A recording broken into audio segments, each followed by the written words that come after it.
ಆನಂದಾಮೃತ ಸಿಂಧು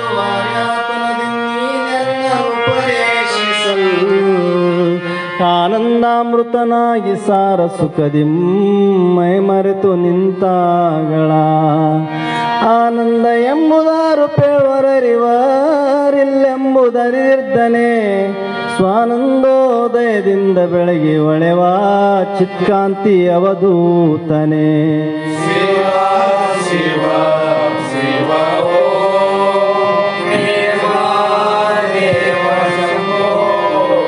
ಆರೂಢವೆಂಬ ಅವಧೂತ ನಂಬೆಸರಂ ಮತ್ತೆ ನಿರಾಭಾರಿ ಎಂಬ ಆರೂಢಿಯೋಳೆಚ್ಚು ನಿಂದು ಮೆರೆವ ಮತ್ತೆ ಮಹಾಬ್ರಾಹ್ಮಣೆಂಬ ಆರೂಢತ್ವದಿ ಜಂಗಮಂ ಶಿವಜ್ಞಾನಂ ಶಿವಯೋಗಿಯೇ ಎಂದಾರೂಢ ನಿರ್ಪಕೆ ನೀನೆ ಅರ್ಥವೆನ್ ಮೋಕ್ಷಾರ್ಥಿಗಳು ಪೂಜಿಪ ಶಿವ ಶಿವ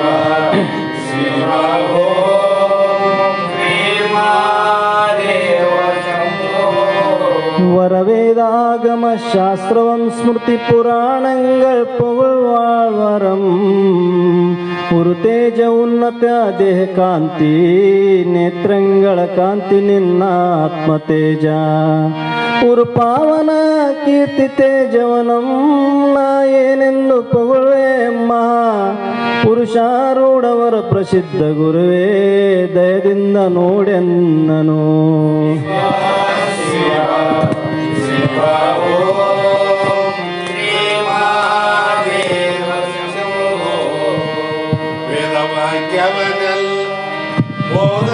ಕನ್ನಡದಿ ಬೋಧಿಸುತ್ತ ವೇದಾಮತಿ ಕೇಳಿಸಿರುವ ಸಾಧುವಿನ ಗುಡಿಗೆ ಮಣಿಯುವೆನು ಸಾಧುವಿನ ಗುಡಿಗೆ ಮಣಿಯುವೆನು ನಿಜವನ್ನರಿಸುವ ಶ್ರೀ ಗುಳಿಯ ಗ್ರಂಥವನ್ನು ನಿಜವಾಗಿ ಬೇಡಿ ನಿಜದೋಳು ಮಾಡಗಿಸುವ ಸುಜನರಿಗೆ ನಿತ್ಯ ನಮಿಸುವೆನು ಸುಜನರಿಗೆ ನಿತ್ಯ ನಮಿಸುವೆನು ವರ್ಣ ಜೀವರಿಗೆಲ್ಲ ಅದ್ವೈತ ಬೋಧನೆ ಸುಂದರನಾಗಿ ಕೈದ ಶ್ರೀಧರಿಸಿದ್ದ ಸಿದ್ಧಾರೂಢರಿಗೆ ರತನಕ್ಕೆ ಸಿದ್ಧಾರೂಢರಿಗೆ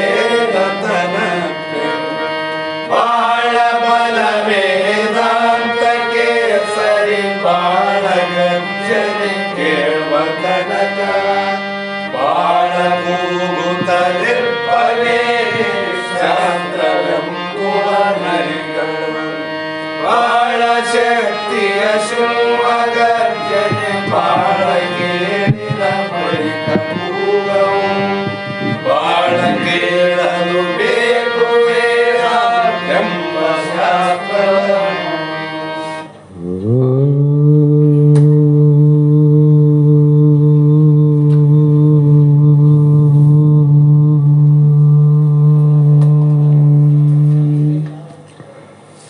गुरुवे सर्वलोकानां भिषजे भवरोगिणां निधये सर्वविद्यानां दक्षिणमूर्तये नमः दक्षिणमूर्तये नमः सिद्ध सद्गुरुपादाब्जं जननी जनकस्तत तत्तोपदेशकर्तारं नत्वा भक्तिपुरःसरम् जगदादि जगद्गुरु अद्वैत सार्वभौम सिद्धारूಢ ಮಹಾಸ್ವಾಮಿಗಳ ಶ್ರೀಪಾದ ಪದ್ಮಗಳಿಗೂ ಆರೂಢ ಜ್ಯೋತಿ ಶಿವಪುತ್ರ ಮಹಾಸ್ವಾಮಿಗಳ ಶ್ರೀಪಾದಗಳಿಗೂ ಶ್ರೋತ್ರಿಯ ಬ್ರಹ್ಮನಿಷ್ಠ ಬ್ರಹ್ಮಲೀನ ಸದ್ಗುರು ಬಸವಾನಂದರ ಚರಣ ಕಮಲಗಳಿಗೂ ಅನಂತ ದೀರ್ಘ ದಂಡ ಪ್ರಣಾಮಗಳನ್ನು ಸಮರ್ಪಿಸುತ್ತ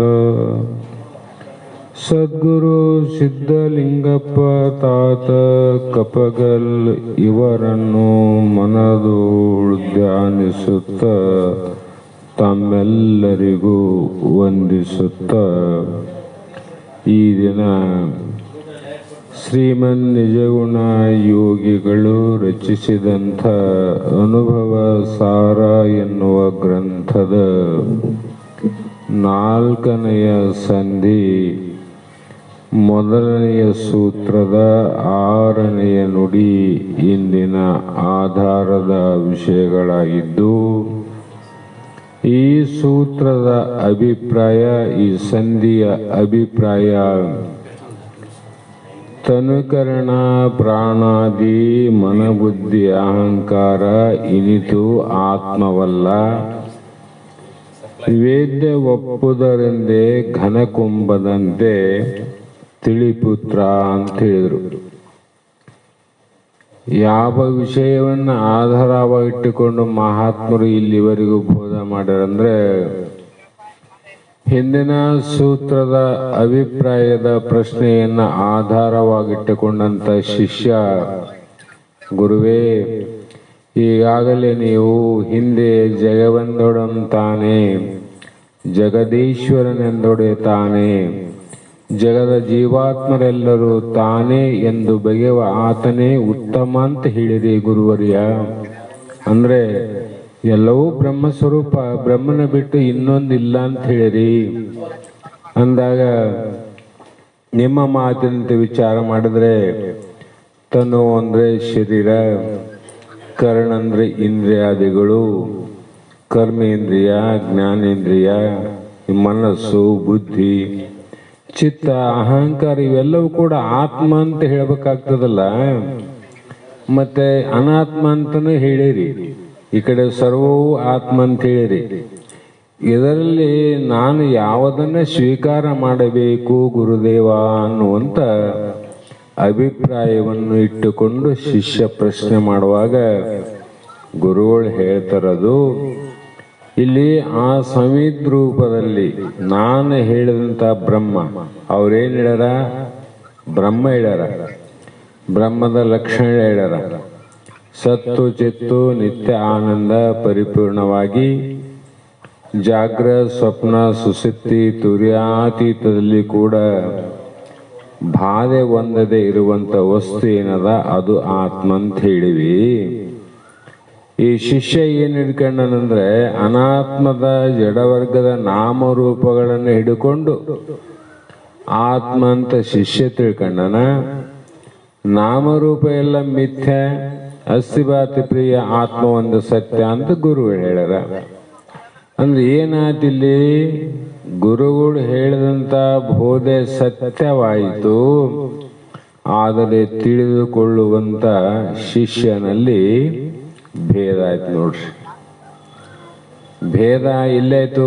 ತಿಳಿಯುವಂತ ಶಿಷ್ಯನ ಬುದ್ಧಿಯಲ್ಲಿ ಭೇದ ಆಗ್ಯದ, ಆದರೆ ಗುರುವಿನ ಸರ್ವಾತ್ಮಕ ಬೋಧೆಯಲ್ಲಿ ಕಿಂಚಿಚ್ಚು ವ್ಯತ್ಯಾಸ ಇಲ್ಲ. ಅವ್ರೇನ್ ಹೇಳಿದ್ರು? 5 ಲಕ್ಷಣದಲ್ಲಿ 2 ಮಾಯಾ ಲಕ್ಷಣ, 3 ಆತ್ಮ ಲಕ್ಷಣ. ಮಾಯ ಮಿಥ್ಯ ಅದ, ಅದಕ್ಕೆ ಮಾಯೆಯ ಲಕ್ಷಣವನ್ನು ಬಿಟ್ಟು ಆತ್ಮ ನಿತ್ಯನ, ಆತ್ಮನ ನಿತ್ಯ ಲಕ್ಷಣವನ್ನು ಸ್ವೀಕಾರ ಮಾಡಿದರೆ ಇವು ಜಡವರ್ಗ ಜಡವರ್ಗನೇ, ಚೇತನ ಚೇತನವೇ ಅಂತ ಇಲ್ಲಿವರೆಗೂ ಹೇಳ್ತಾ ಬಂದ್ರು. ಈ 5ನೇ 6ನೇ ನುಡಿಯಲ್ಲಿ ಮತ್ತೆ ಹೇಳ್ತಾರ, ಸದ್ರೂಪ ಬ್ರಹ್ಮವು ಸತ್ಯ, ಅದೊಂದೇ ಸತ್ಯ ಅಂಬುದಕ್ಕೆ ನಿನಗೇನು ಪ್ರಮಾಣಗಳು, ಅನುಭವಗಳು, ದೃಷ್ಟಾಂತಗಳು ಏನು ಕೊರತೆ ಆಗ್ಯಾವ? ಎಲ್ಲ ಹೇಳೋದಲ್ಲೇ ಹೇಳಿವಿ. ಆದರೂ ಕೂಡ ಸೋನು ತಿಳಿ, ಖುಷಿಯಾಗದೆ ಏನುಂಟು ಅರಿವಿಂಗೆ, ತಾನು ಅನ್ಯವಲ್ಲ ಆತ್ಮನೆಂತಂಬುದು ಅನುಮಾನ ಇಂತಿದು ಸಹಜ ಸಿದ್ಧಿ ಎಂದು.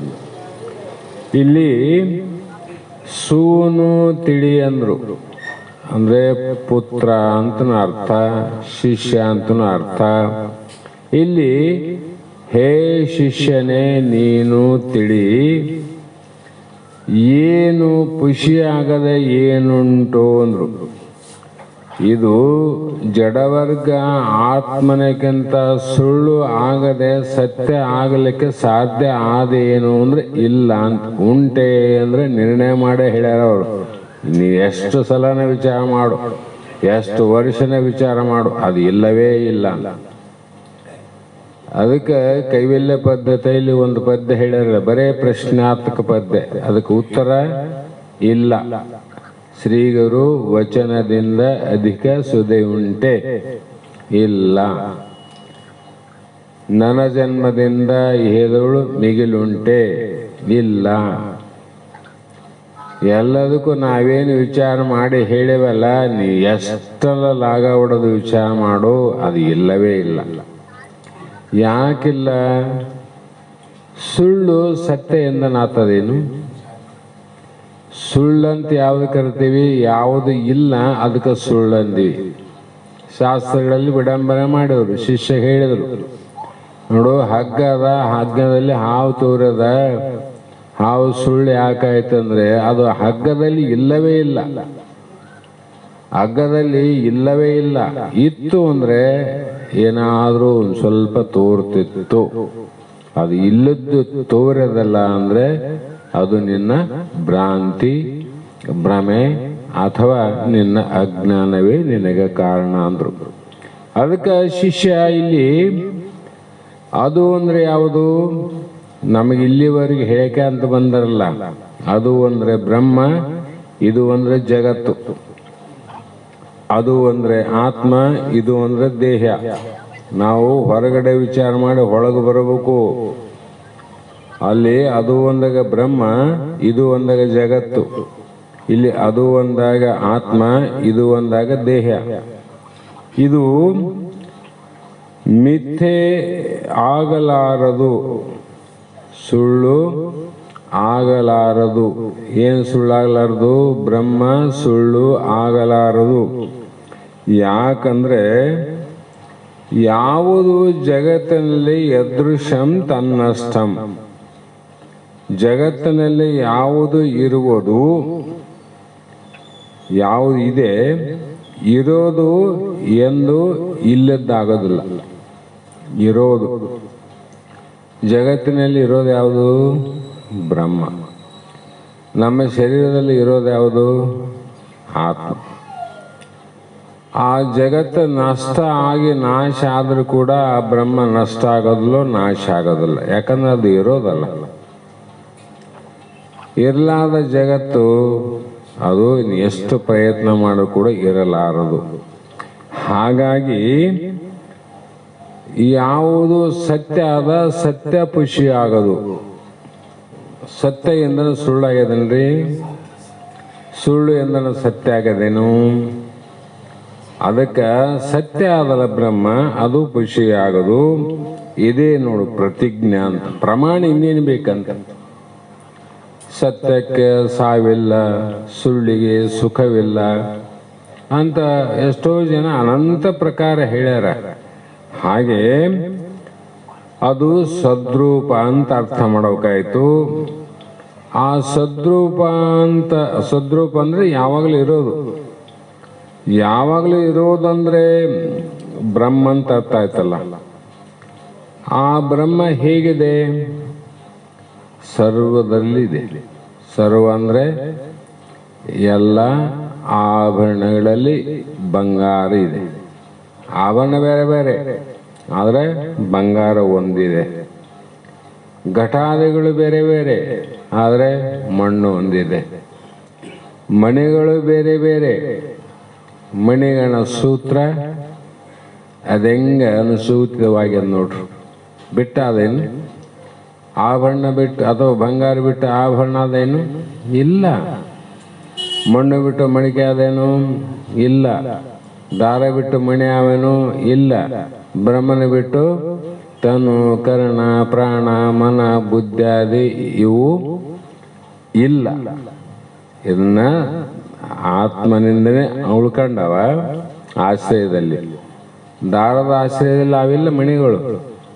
ಅದರಂಗೆ ಇವೆಲ್ಲ ಮಣಿಗಳೇ, ಶರೀರ, ಇಂದ್ರಿಯಾದಿಗಳು, ಮನ, ಬುದ್ಧಿ, ಚಿತ್ತ. ಹಾಗಾಗಿ ಅದೇ ಸದ್ವಸ್ತು, ಅದು ಎಲ್ಲದರಲ್ಲಿ ಯಾವುದು ನೋಡು, ಎಲ್ಲದಲ್ಲ ಮಣ್ಣು. ಹಾಗೆ ಯಾಕೆಂದರೆ ಅದು ಬೇರೆಯಾಗದೆ ಇರುವುದರಿಂದ, ಬೇರೆ ಮಾಡ್ಲಿಕ್ಕೆ ಬರೋಂಗಿಲ್ಲ.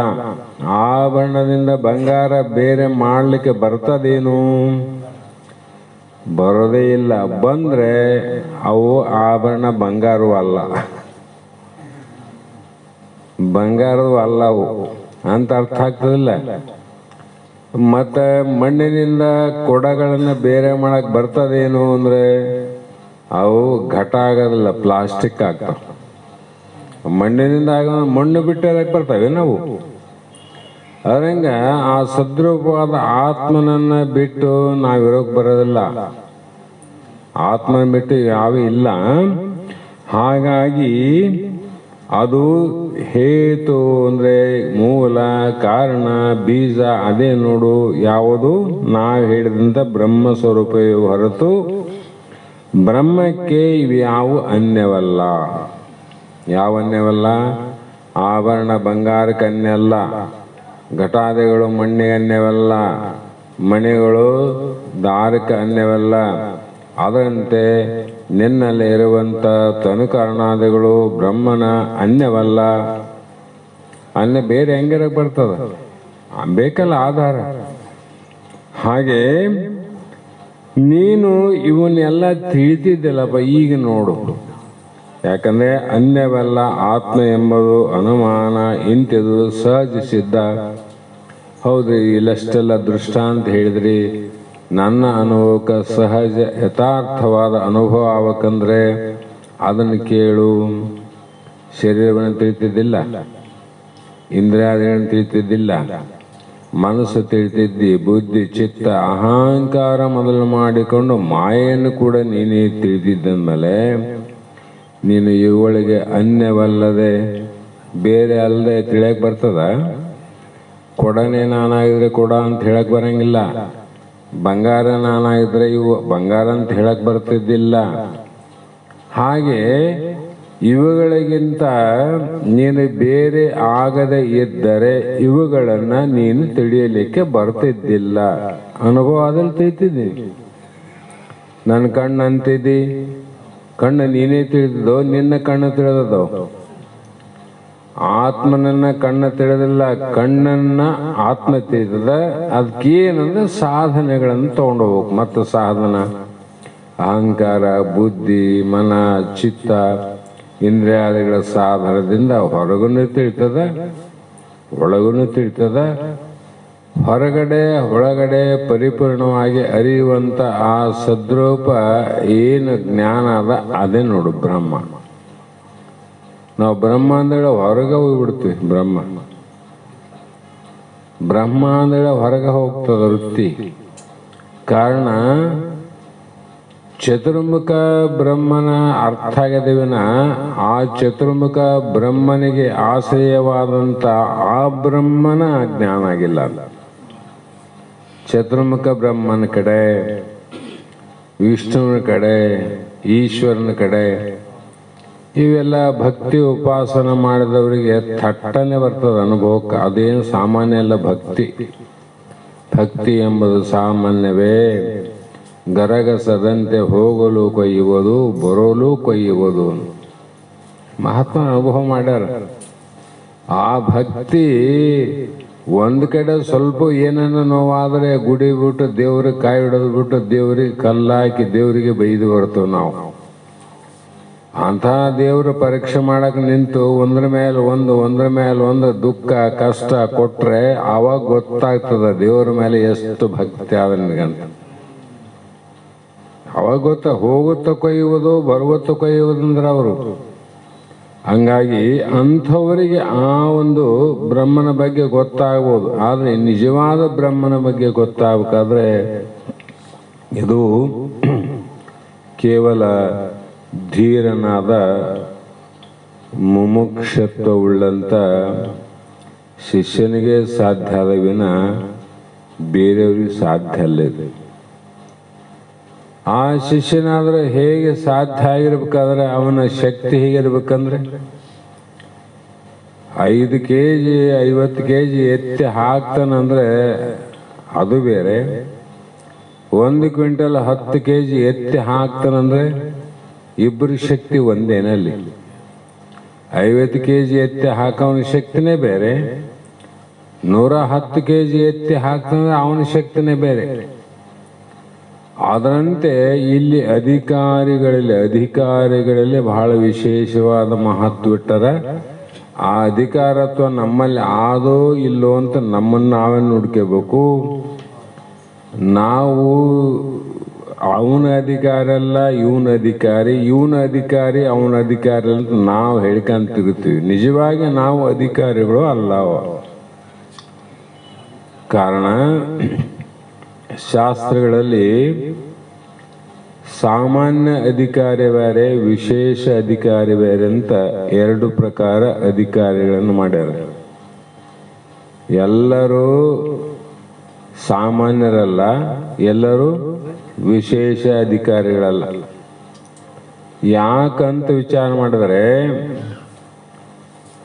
ಮೋಕ್ಷದ ಅಪೇಕ್ಷೆ ಇಟ್ಟುಕೊಂಡಂತ ಅಥವಾ ಯಾವುದೋ ಕಾರಣದಿಂದ ಆ ಪರಮಾತ್ಮನನ್ನ ನಾವು ನೋಡ್ಬೇಕಂತ ಏನೇನೋ ವಿಚಾರ ಇಟ್ಟುಕೊಂಡು ಅವರು ಗುರುಪುತ್ರ ಆಗ್ಯಾರಂತ ಅವ್ರು ನೋಡಿ ಇನ್ನೊಬ್ಬರಾಗೋದು, ಅವ್ರು ಆಗ್ಯಾರಂತ ಮತ್ತೊಬ್ಬರಾಗೋದು, ಮತ್ತೊಬ್ಬರಂತ ಮತ್ತೊಬ್ಬರು ಚಕ್ರಪತಿ ದೋಷ. ಅವ್ರಾಗ್ಯಾರಂತ ನಾವಾಗ್ಯಾರಂತ ಅವ್ರು. ಅದಕ್ಕೆ ಬಸವಾನಂದ ಮಹಾಸ್ವಾಮಿ ಕೇಳ್ತಿದ್ರು, ನೀವು ಉಪದೇಶ ಆಗ್ತಲ್ ತಮ್ಮ, ಎದಕ್ಕೋಸ್ಕರ ಉಪದೇಶ ಆತ್ರಿ ಮೊದಲು ಹೇಳ್ರಂತಿದ್ದ. ಮೊದಲೇ ಉಪದೇಶ ಎದಕ್ಕೆ ಆಯ್ತಾ ಅಂತಾರಪ್ಪ ನೀವು? ಮತ್ತೆ ಉಪದೇಶ ಆಗ್ತಾ ಹೋಗಂತ ಗೊತ್ತೇ ಇಲ್ಲ. ಅವ್ರು ಹೇಳಿದ್ರಪ್ಪ ಅದಕ್ಕೆ ತಗೊಂಡೆ, ಅವ್ರು ಹೇಳಿದ್ರು ಅದಕ್ಕೆ ತಗೊಂಡೆ, ಅವ್ರು ಹೇಳಿದ್ರು ಅದಕ್ಕೆ ತಗೊಂಡೆ. ನೀ ಎದಕ್ಕೆ ತಗೋಬೇಕು ಮತ್ತೆ ಗೊತ್ತಿಲ್ಲಲ್ಲ. ಮತ್ತೆ ಇವ್ ಗುರುಪುತ್ರ ಆಗ್ಯಾನ, ಇವನು ಅಧಿಕಾರಿ, ಇವನು ಅಧಿಕಾರ ಆಗ್ತಾನ? ಇದು ಯಾವ ಅಧಿಕಾರಿ? ಕನಿಷ್ಠ ಅಂತ ಬಿಟ್ಬಿಡದ ಲೆಕ್ಕ. ಇನ್ನು ಸಾಮಾನ್ಯ ಅಧಿಕಾರಿಯಲ್ಲಿ ಅವನಿಗೆ 3 ದೋಷಗಳಿರ್ತಾವ. ಮಲ, ವಿಕ್ಷೇಪ, ಆವರಣ ದೋಷ ಸಹಿತವಾಗಿ. ಉಳಿದವೆಲ್ಲ ಒಳ್ಳೆ ಗುಣವ, ನ್ಯಾಯ, ನೀತಿ, ಧರ್ಮ ಆವ. ಆದರೆ ಮಲದೋಷ, ವಿಕ್ಷೇಪ ದೋಷ, ಆವರಣ ದೋಷ ಸಹಿತವಾಗಿ ಇದ್ದು ಅವನೇನು ಮಾಡ್ತಾನಂದ್ರೆ ಉತ್ತಮವಾಗಿರ್ತಕ್ಕಂಥ ದುರಿತ ಕರ್ಮವನ್ನು ಒಲ್ಲದರೂ ಪುಣ್ಯವನ್ನೇ ಮಾಡುವಂತ ಆ ಪುಣ್ಯಕಾರದಲ್ಲೇ ಸದಾ ಕಾಲ ತನ್ನ ಹೆಜ್ಜೆಯನ್ನು ಹಾಕ್ತಿರ್ತಾನೆ, ತನ್ನ ಮನಸ್ಸನ್ನಲ್ಲೇ ಇಟ್ಟಿರ್ತಾನ. ಇಲ್ಲಂತಲ್ಲ. ದೋಷ ಏನವ? ಮಲವಿಕ್ಷೇಪ ದೋಷ ಅವ. ಅದಕ್ಕೆ ಈತಗೆ ಏನಂದ್ರೆ ಸಾಮಾನ್ಯ ಅಧಿಕಾರಿ ಅಂತ. ಈತನಿಗೆ ಇಂಥ ಒಂದು ಪುಣ್ಯ ಕಾರ್ಯಗಳನ್ನ ಮಾಡ್ತಾ ಮಾಡ್ತಾ ನ್ಯಾಯ ನೀತಿ ಧರ್ಮದಿಂದ ನಡೆದರೆ ನನಗ ಭೋಗ ಭಾಗ್ಯ ಉತ್ತಮವಾದ ಫಲಗಳ ಪ್ರಾಪ್ತಿ ಆಗ್ತದ ಅನ್ನುವಂಥ ಭಾವದಿಂದ ತನ್ನ ಕಾರ್ಯವನ್ನು ಮಾಡ್ತಾ ಮಾಡ್ತಾ ಮಾಡ್ತಾ ಹೋಗ್ತಾನಲ್ಲ, ಇವನು ಮೋಕ್ಷಕ್ಕೆ ಸಾಮಾನ್ಯ ಅಧಿಕಾರಿ. ಇನ್ನು ವಿಶೇಷ ಅಧಿಕಾರಿ, ಆ ವಿಶೇಷ ಅಧಿಕಾರಿ ಪೂರ್ವದಲ್ಲೇ ಮಲದೋಷ, ವಿಕ್ಷೇಪ ದೋಷ ಎರಡನ್ನ ನಿಷ್ಕಾಮ್ಯ ಕರ್ಮದ ಭಾಗ್ಯದಿಂದ ಅದನ್ನ ನಿರ್ಮೂಲನ ಮಾಡಿಕೊಂಡು ಆವರಣ ದೋಷವೊಂದೇ ಸಹಿತನಾಗಿ ಗುರುವಿಗೆ ಶರಣಾಗಿರ್ತಾನಲ್ಲ, ಆತ ವಿಶೇಷ ಅಧಿಕಾರಿ. ಆತ ವಿಶೇಷ ಅಧಿಕಾರಿ ಅಂತ ನಿರ್ಣಯ ಮಾಡ್ಯಾರ, ನಾವು ಮಾಡೋದಲ್ಲ ಅವು. ಮತ್ತೆ ಇದು ತಪ್ಪಂತನಲ್ಲ, ಅನುಭವಕ್ಕೆ ಯಾರಲ್ಲಂತಾರೆ ಹೇಳ್ರಿ? ಯಾರಲ್ಲಂತಾರ? ಸಾಮಾನ್ಯವಾಗಿ ನಾನು ನಿನ್ನೆ ಸುಮ್ಮನೆ ಯಾರಿಗೋ ಹೇಳ್ತಿದ್ದೆ ಫೋನ್ಯಾಗ ಮಾತಾಡ್ತಾ, ಸಾಮಾನ್ಯ ಅಧಿಕಾರಿ ವಿಶೇಷ ಅಧಿಕಾರಿಗೆ ಹೆಂಗೆ ತಿಳಿಬೇಕ್ರು ಅಂದರು. ನಾನು ಇದೊಂದು ಸುಮ್ಮನೆ ಸಾಮಾನ್ಯವಾಗಿ ನಗಿಸ್ಲಿಕ್ಕೆ ಹೇಳ್ತಕ್ಕಂಥ ಮಾತು, ಆದರೂ ಕೂಡ ನಗುವಿನಲ್ಲಿ ದುಃಖನೂ ಅದ, ನಗುವಿನಲ್ಲಿ ವಿಚಾರನೂ ಅದ. ಯಾರ್ಯಾರು ಹೆಂಗೆ ತಿಳ್ಕೊಂತಾರ ಹಂಗಂತ ಹೇಳಿದೆ. ವಿಶೇಷ ಸಾಮಾನ್ಯ ಅಧಿಕಾರಿಗಳಲ್ಲಿ ವಿರುದ್ಧವಾಗಿ ಹೇಳಿದೆ ನಾನು. ವಿಶೇಷ ಅಧಿಕಾರಿಗಳು ಏನು ಮಾಡ್ತಾರಂದ್ರೆ, ಬ್ರಹ್ಮಚಿಂತನೆಯನ್ನು ಮಾಡುವಾಗ ಯಾರೋ ಸಂತರ ಮಹಾತ್ಮರ ವಾಕ್ಯವನ್ನು ಆಲಿಸುವಾಗ ಎರಡು ಕಾರ್ಯ ಮಾಡ್ಕೊಂತ ಹೋಗ್ತಾರ ಅವರು. ಈ ಕಡೆ ಬಾರಿ ಗಿಡದ ಕಸನು ಬೆಳ್ತಿರ್ತಾರ, ಒಂದು ಕಡೆ ಕೇಳ್ತಿರ್ತಾರ. ಮತ್ತು ಇನ್ನೊಂದು ಕಡೆ ಮುಸರೆಯನ್ನು ತಿಕ್ತಿರ್ತಾರ, ಈ ಕಡೆ ಕೇಳ್ತಿರ್ತಾರ. ಹಲವು ರೀತಿಯಿಂದ ಅದನ್ನ ಕೇಳ್ತಕ್ಕಂಥದ್ದನ್ನ ಅವರು ಅಧಿಕಾರಿಗಳೇ. ಇವ್ರಿಗೇನೇನ್ಬೇಕ್ರಿ, ವಿಶೇಷ ಅಧಿಕಾರ ಆಗ್ಬೇಕಂತ ಹೇಳಿದೆ ನಾನು, ವಿರುದ್ಧ ಹೇಳೀನಿ. ಸ್ವಲ್ಪ ನಗಲ್ ಅಂತ. ಮತ್ತೆ ವಿಶೇಷ ಅಧಿಕಾರಿ, ಸಾಮಾನ್ಯ ಅಧಿಕಾರಿ ಅಂದರೆ ಎಲ್ಲ ಕೆಲಸ ಬಗ್ಸೆ ಬಿಡ್ತಾರೆ. ಶಾಸ್ತ್ರ ಚಿಂತನೆ ಭಗವತ್ ಚಿಂತನೆ ಮಾಡಾಗ ಅವ್ರ ಲಕ್ಷ್ಯ ಇಟ್ಟಿದ್ದು ಕೇಳ್ತಾರ. ಇದಕ್ಕೆ ವಿಶೇಷ ಅನ್ಬೇಕು ಅಂದಾಗ ಅವ್ರಿಗೆ ಸ್ವಲ್ಪ ಆಶ್ಚರ್ಯನ ಆಯ್ತು. ನಮ್ಮಲ್ಲಿ ಹೇಳಿನಿ, ಜೋಕಿಗೆ ಹೇಳಿನಿ, ವಿರುದ್ಧ ಹೇಳಿನಿ ಅಂತ. ವಿಶೇಷ ಅಧಿಕಾರಿಗಳು ಏನು ಮಾಡ್ತಾರಂದ್ರೆ, ಎಂಥ ಒಂದು ಸಂದರ್ಭ ಸಿಕ್ಕಂಥ ಸಮಯದಲ್ಲಿ ಎಲ್ಲವನ್ನ ಬದಿಗಿಟ್ಟು ತನ್ನ ಇದ್ದಂಥ ಕಾರ್ಯಕ್ರಮಗಳೆಲ್ಲವನ್ನ ಬದಿಗೊತ್ತಿ ಅವೆಲ್ಲವನ್ನ ಹಿಂದಕ್ಕೆ ದಬ್ಬಿ ಮುಂದೆ ಹೋಗಿ ಗುರುವಾಕ್ಯ ಗುರುಶಾಸ್ತ್ರಾದಿಗಳನ್ನು ಏಕಾಗ್ರ ಚಿತ್ರದಿಂದ ಅವಲೋಕನ ಮಾಡಿ ಎಂಥ ಕಷ್ಟ ಬಂದರೂ ಕೂಡ ಅದನ್ನು ಬಿಡಲಾರದೆ ಮುಂದೆ ಅದನ್ನು ನಡೆಸಂತ ಯಾರು ಹೋಗ್ತಾರ ಅವರು ವಿಶೇಷ ಅಧಿಕಾರಿಗಳು, ಅವರೇ ವಿಶೇಷ ಅಧಿಕಾರಿ. ಮತ್ತು ಇಲ್ಲಿ ಸಾಮಾನ್ಯ ಅಧಿಕಾರಿಗಳು ಯಾರಂದ್ರೆ, ಕೆಲಸ ಕಾರ್ಯ ಎಲ್ಲವೂ ಇಲ್ಲದಾಗ, ಸಂಸಾರದ ಎಲ್ಲ ಕಾರ್ಯಗಳು ಇಲ್ಲದಾಗ ಸಮಯ ಸಿಕ್ಕಾಗ ಮನೆಗೆ ಬೇಸರ ಆಗ್ತದ ನಡಿ ಅಂಥೇಳಿ ಇಲ್ಲಿ ಒಂದು ಶಾಸ್ತ್ರ ಕೇಳಿ ಹೋಗೋರುನಾರ ಅವರು ಸಾಮಾನ್ಯ ಅಧಿಕಾರಿಗಳು, ಸಾಮಾನ್ಯ ಅಧಿಕಾರಿ. ಆದರೆ ಇಲ್ಲಿ ಒಟ್ಟಿನಲ್ಲಿ ಇದು ನಮಗೆ ಅನುಭವ ಆಗಬೇಕಂದ್ರೆ ಈ ದೃಷ್ಟಾಂತ ಮುಖಾಂತರ ಎಲ್ಲವನ್ನ ನಾನೇ ತಿಳಿಯುತ್ತೇನೆ, ತಿಳಿಸಿಕೊಂಬುವುದೆಲ್ಲವೂ ಮಿಥ್ಯಾ, ತಿಳಿಯುವುದು ಸತ್ಯ. ತಿಳಿಸಿಕೊಂಬುವ ಎಲ್ಲವೂ ಅನೇಕ, ತಿಳಿಯುವುದು ಒಂದು ಮಾತ್ರ ಏಕ. ಅದು ಏಕಲ್ಲ, ಇಂದ್ರಿಯಾದಿಗಳು ಸಹ ಒಂದೇ ಅದ. ಎಲ್ಲ ಕೂಡ 25 ಅದಾವ. ಇವು ಅನೇಕ ತತ್ವಗಳನ್ನ ಅರಿಯುವಂತ ಏನು ಆ ಪರತತ್ವ ಅದ, ಅದು ಒಂದೇ ಆದಿಲ್ಲ.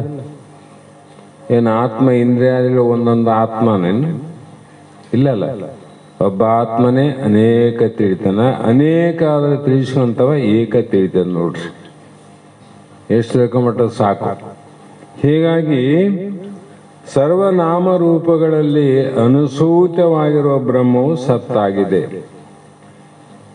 ಅದು ಮಣಿಗಣ ಸೂತ್ರದಂತ ಹೇಳಿದಾಗ ಮಣಿಗಳು ಏನಾಗ್ಯವ, ಅನುಸೂತಿ ಆಗಿಲ್ಲ, ದಾರ ಅವ. ಅದರ ಮೇಲೆ ಮಣಿಗಳವ. ಎಲ್ಲ 108 ಮಣಿಗಳು ಒಂದೇನು? ಅದು 108 ಬೇರೆ ಬೇರೆ ನಾವು ಕಡೆ ಕಾವು. ಅನುಸೂತವಾಗಿರ್ತಕ್ಕಂಥದ್ದು ಯಾವ್ದದ? ದಾರ. ಹೌದು, 108 ಅವೆ. ನಾವು ಒಂದೇ ದಾರ, ಹೌದು.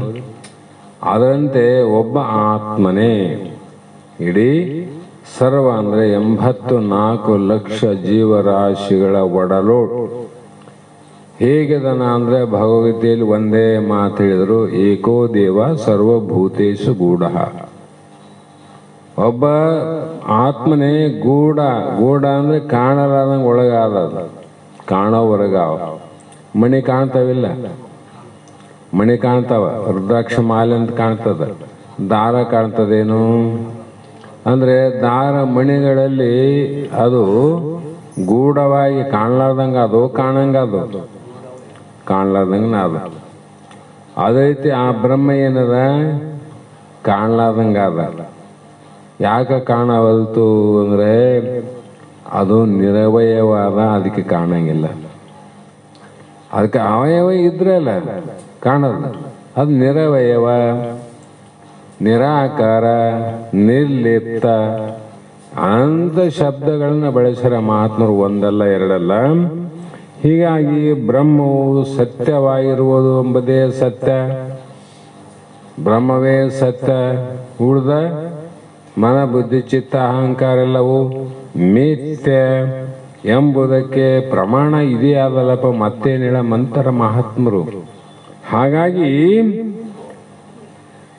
ಇವೆಲ್ಲವೂ ಕೂಡ ಘಟ ಪಟ ಅನ್ನುವುದು ಏನವ, ಇವು ಕಲ್ಪಿತವಾಗಿವಂತ. ಎದರಲ್ಲಿ ಕಲ್ಪಿತ?